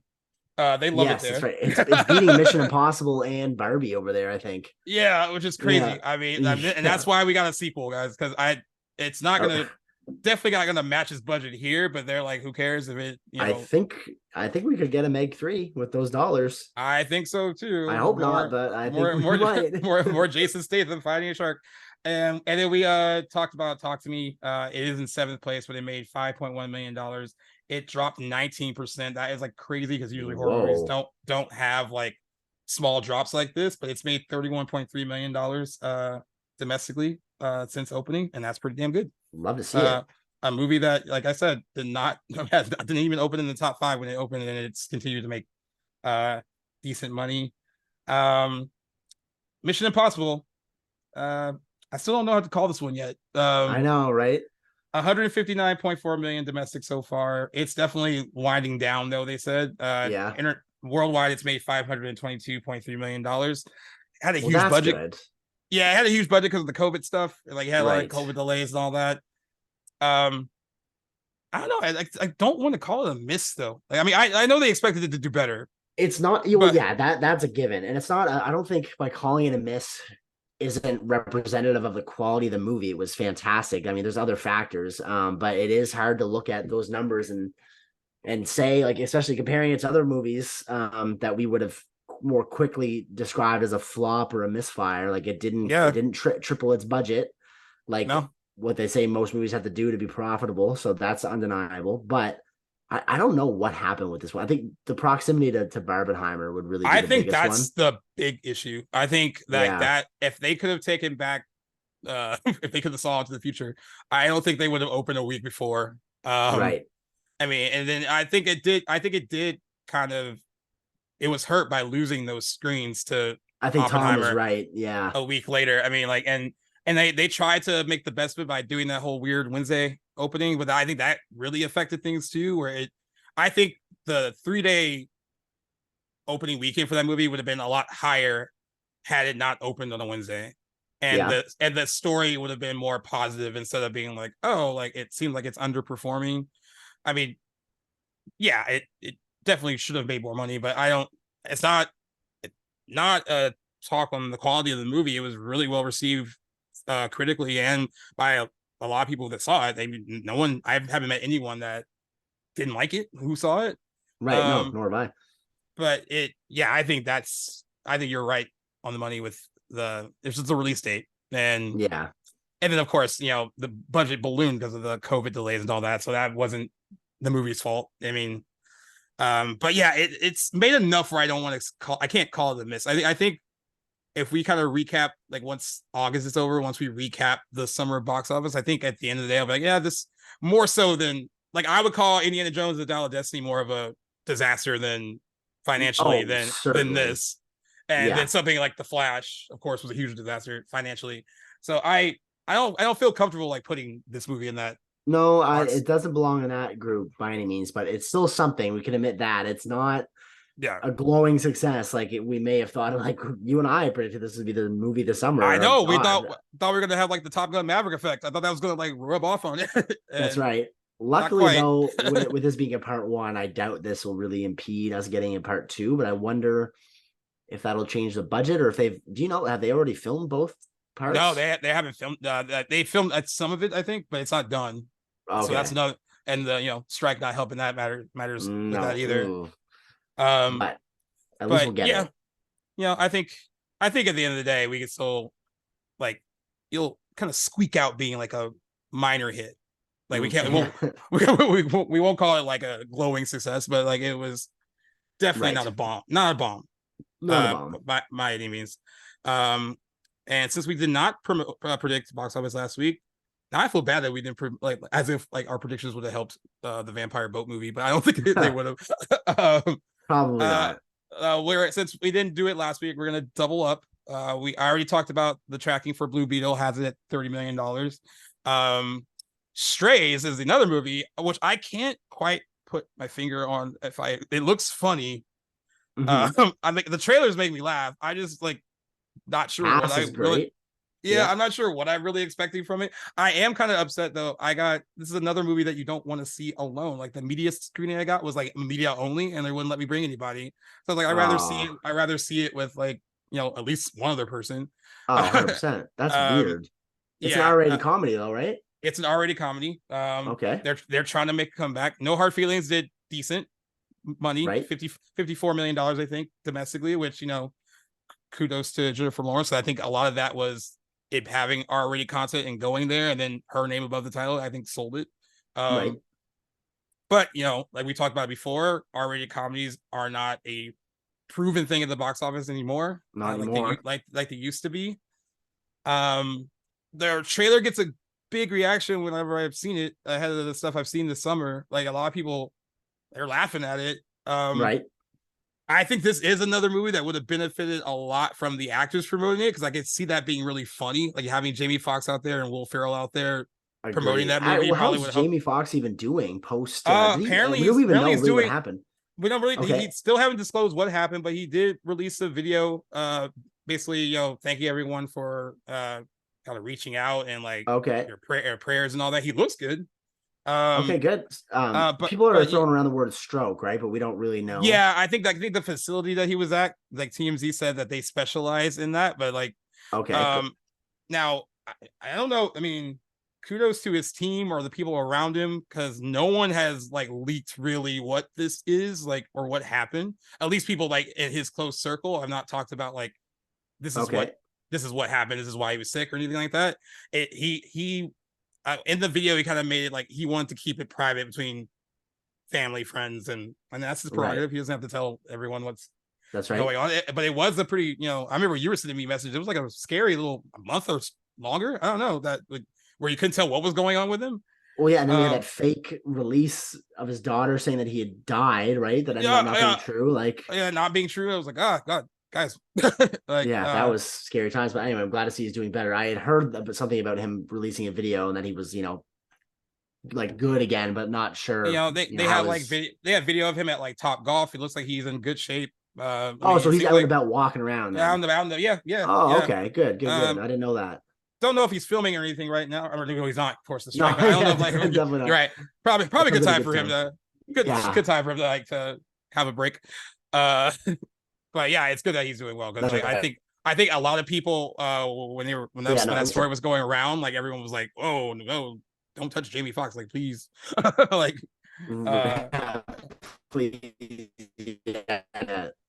Yeah, like leave that guy, like that quadruple threat alone. Yeah, exactly. No, he's one of the more talented people working today. Yeah. So, all right, which one do you want to do first? All right, I guess Blue Beetle will be the biggest movie of the two, most likely, hopefully. For sure. I think that 30 million's. I think the 30 million's on the nose, but like a part of me wants to like go like a little higher, but go a little higher. Yeah. It's got a. Do we know what budget it's working with again? I know we've discussed it in the past, but I think we did bring it up. I think it's. Let me. I'll look it up right now. I know it's higher than that. Like 30 still on the low end, right? Yeah. For a movie that budget. Budget. Let me see if I can find it real quick. Reported budget is $120 million. Oh man. Okay. Well, I'm with you though. I'd rather do better. But I gotta say, like from what I've seen, like I'm probably just gonna meet with tracking at this one, which I don't normally do, but I am gonna meet it at 30. All right. I'm 35. I'm gonna go 35. No, I don't blame you. Right. 35. I hope it gets and if there. it does, and if it goes higher, that's based solely on the audience coming out for it. So that would be a good sign if it does do better than that. But going 35, but I'll be happy to be wrong if it's higher. For sure. There's, regardless of how it opens, it's not necessarily the movie's fault. There's definitely a lot of factors playing into this, but I guess it'll be good conversation and we'll be able to discuss why we think once we have some numbers to look at next week. But yeah, for sure. Hoping it as well. And then Strays is tracking around 14 to 16. Okay. I thought it'd be a little higher, but I mean, I'm just basically, I guess I can't gauge it on like every time I've seen the trailer with a packed crowd. It seems like it plays well, but also I guess I think they're taking into account that comedy, at the box office is hit or miss. I have a little faith in this one though. I'm going 20. Okay. Yeah. 20. So I guess it's going to be competing against Blue Beetle. Hard to say. I mean, we did have an R-rated comedy this year. I mean, Will Ferrell though is a favorite amongst a lot of viewers, and the cast is stacked. But again, we're not seeing their faces either, so I'm kind of wondering how that is going to translate to box office dollars. But I'm going to go at just a little bit under and hit 12, just because I could feel confident in saying it'll hit, but I didn't want to go and just match tracking for both movies. So I feel like it's going to be around the 12 mark. All right. So that's a big divide between the two of us. That's a big divide. Yeah, that's a huge divide. That's big. So we'll see. One of us will clearly be right or wrong. I'll see how that one goes. So yeah, I'm glad we could predict 2 movies this week after missing out on last week. And I guess one more announcement I can make on here is you guys proved me wrong and you did not pick Freaky Friday for our listeners pick for anniversaries. Risky Business actually pulled out ahead, so cool. Oh, nice. That'll be a first time watch for me. I haven't watched it in years, so that was like, I actually was happy that, I mean, I would have begrudgingly watched Freaky Friday and enjoyed myself, but this was another one where it was a battle between those two movies. Like I thought, like there were some votes for Pineapple Express, but I think maybe I don't know why that one get a lot of votes. I actually think Pineapple Express is really funny, but it was a battle between Risky Business and Freaky Friday, but Risky Business did come out ahead. So I'm actually happy with the listener pick so far. I thought Pirates was a good one, and Risky Business will be a solid one too. What anniversary will Risky Business be celebrating? I think it's 35. Okay, I was guessing somewhere in that range. But okay, props to everybody for picking like a little bit of an older, maybe like a harder pick, I guess, compared to these other two fairly recent picks. So I'm super glad because I've always just been waiting for a chance to see Risky Business and haven't seen it. So and I don't own it, guys. So I have to get this one. I thought I owned it. Me as well. This is a really weird problem to have. Like you have so many movies, like I think I have it, and I'm like looking for it. Like no, I don't. I don't have it. The more you rack them up, the less you're confident of what you got in your actual collection. But I know I don't have that one. So. Yeah, but that'll be a fun one because I really, when I say years, it's been years since I watched it. So I do remember liking it. I've seen it a few times, but just been a while since I've given it a watch. And that'll be a fun first time watch for you. 100%. I can't wait. Certainly early Tom Cruise, like very interesting career he had like early on. Like his career trajectory is really interesting to me. Like I feel like 100%. As an actor, like he did all like the serious stuff first and kind of in his first half of his career. Yeah. And now he's just kind of like, I just want to do action movies. So this would have came out the same year he did Rain Man then, right? 88. But let me double check. Well, if it's 35, right? Am I math right there? Yeah. So like, I mean, just after Top Gun fame and right around, that's a good period for him. Like the late actually, 80s you know what? This is actually older. My bad. It came out in 1983. 83. Okay. Oh shoot. So this is so 40 anniversary. Big 4-0. Nice. Even bigger. So this is pre Top Gun. This would have been the oldest. This will be the oldest. Okay, same year as he did The Outsiders. So that'll be tied for the oldest performance of Tom Cruise that I've seen. I don't even know what he did before that, to tell you the truth. I love The Outsiders. I haven't watched that in forever too. Really? Okay, it's a great movie. It's a great movie. I'm a big fan of the book. I do remember last time watching the movie though and not being that impressed with it, especially for being Francis Ford Coppola. Oh, well, I mean, you're a big fan of the book. And I haven't read the book actually. The book is fantastic, and it's very much like a carbon copy of the book. But like, I guess the best part of it is the cast, just seeing all these young soon to be A-listers. But in terms of like direction wise, like no, that movie didn't really do anything for me. Not to say I didn't like it, but I expected more, I guess we'll say. And we call that a hot take, ladies and gentlemen. I guess so. Yeah. Well, I'd be curious to see what you think next time you get around to it. You said it's been a while. Oh yeah, it's been a while since I watched it. Yeah. I might feel the same way you do. I'm like, oh yeah, that's because I had seen it a bunch when I was younger, being a fan of the book, and I remember throwing it in after like years of not seeing him. Like Francis Ford Coppola, look at this cast. This is a book I love. Like, let's see how it is. And yeah, it just didn't do much for me. But that'll be another one to pop in. So yeah, Risky Business will be our next listeners pick. As soon as I get Jackson a couple of episodes of the OC, we'll be doing that anniversary episode as well. God, is that it for August? I think so. That should take us to halfway through. Oh man, I don't know where this month is gone, but yeah, it's the 14th as of recording. So yeah. And then we can actually, now those will be out of the way. We can actually start. I know we keep talking about it. Yes. It's been more of an idea, but we are going to make this like a big thing. As soon as that's done, we're going to really start planning our like spooky season podcast takeover. Yes. Still working out the logistics. Like, I don't know if I was like, do we ditch news entirely? Did we just focus on horror for 2 months? I don't know. We'll figure it out, but it's gonna be really fun. Unless there's a small chance we have some stuff that we just can't help but cover news wise. But I mean, what with the strikes going on, I think it is a good opportunity to let us focus on some other material. But we won't leave you guys hanging. If there's stuff you guys need to know about, we will deliver. But I'm very much looking forward to pivot and talking all things horror, which we both are massive fans of. So yeah, we'll see. I'm glad that we agreed that we could do like September and October. I was like, we could just do October. Like September is such like a it's just a prelim to October. It's like October part 1. So yeah, exactly. So that'll be really fun. I was thinking about it too. I was like, once we get through these August anniversaries, like we'll be like, there's enough time to like think about like what we're gonna do. So like I'm very excited for that. It's gonna be fun, and I hope to get like a lot of fun either horror movie podcasts on or just other horror movie fans to discuss certain movies topics with us. It'll just be a lot of fun, I think.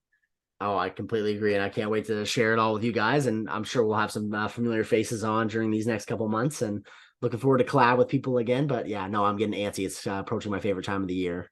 I know. I mean, we kind of, even though you were like, when you watched Halloween H2O, you were like, it felt weird watching this like in August. It was a weird feeling. As much as I'm happy to have seen it, it did not feel like I was there yet. So I'm excited for September to really bring in that effect. So yeah, it's exciting things coming back to the blockbuster. Yeah, we're very excited. Yeah. And even though we didn't have like a lot of news to cover, we still filled the time though, didn't we? I know. Like my favorite part was shooting the shit that first like 50 minutes to an hour. That was fun. That was agreed. Yeah, it's like a little throwback to some earlier days of us. I love it. But yeah, I guess the strike has given us a chance to kind of get back to some old just shooting the shit, which I'm kind of grateful for.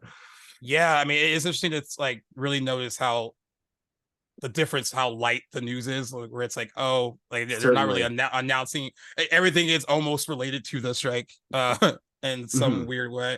Oh, and Stephen Amell was out there on the picket line, I guess. I did see that. Yeah, making up for his words. I was talking to Merck, and he was like, when your publicist makes you do something. I was like, that's probably what happened. Yeah. I mean, you got some mad reputation to go out there and salvage. in front of all those people, all the other Yeah. actors who knows what he said. I Oh, mean, I'm sure he got some dirty looks. yeah, for sure. But I mean, guess he Good was for him out for there, showing so support. yeah. I just thought that was really funny. I was like, oh, that has to be awkward for him. Definitely top 10 things he didn't want to do, but yeah, at least he's out there. for sure. But yeah, I think that unless there's anything else to add, I think that wraps No, up that's episode it. 115 of Back to the Blockbuster. So thanks again, guys, for tuning in to another week of, well, equal parts shooting the shit and equal parts movie news, given with what we got. Always grateful for you guys for tuning into us and supporting us. As always, you guys know you can find us, especially on the Playlist app and anywhere you guys get your podcasts and anywhere you guys are active on social media. You can find us there at Back to the Blockbuster. Gaius, goes without saying, always a pleasure, my friend, and we'll be touching base for some other content to deliver to you guys this week. Thanks for tuning in.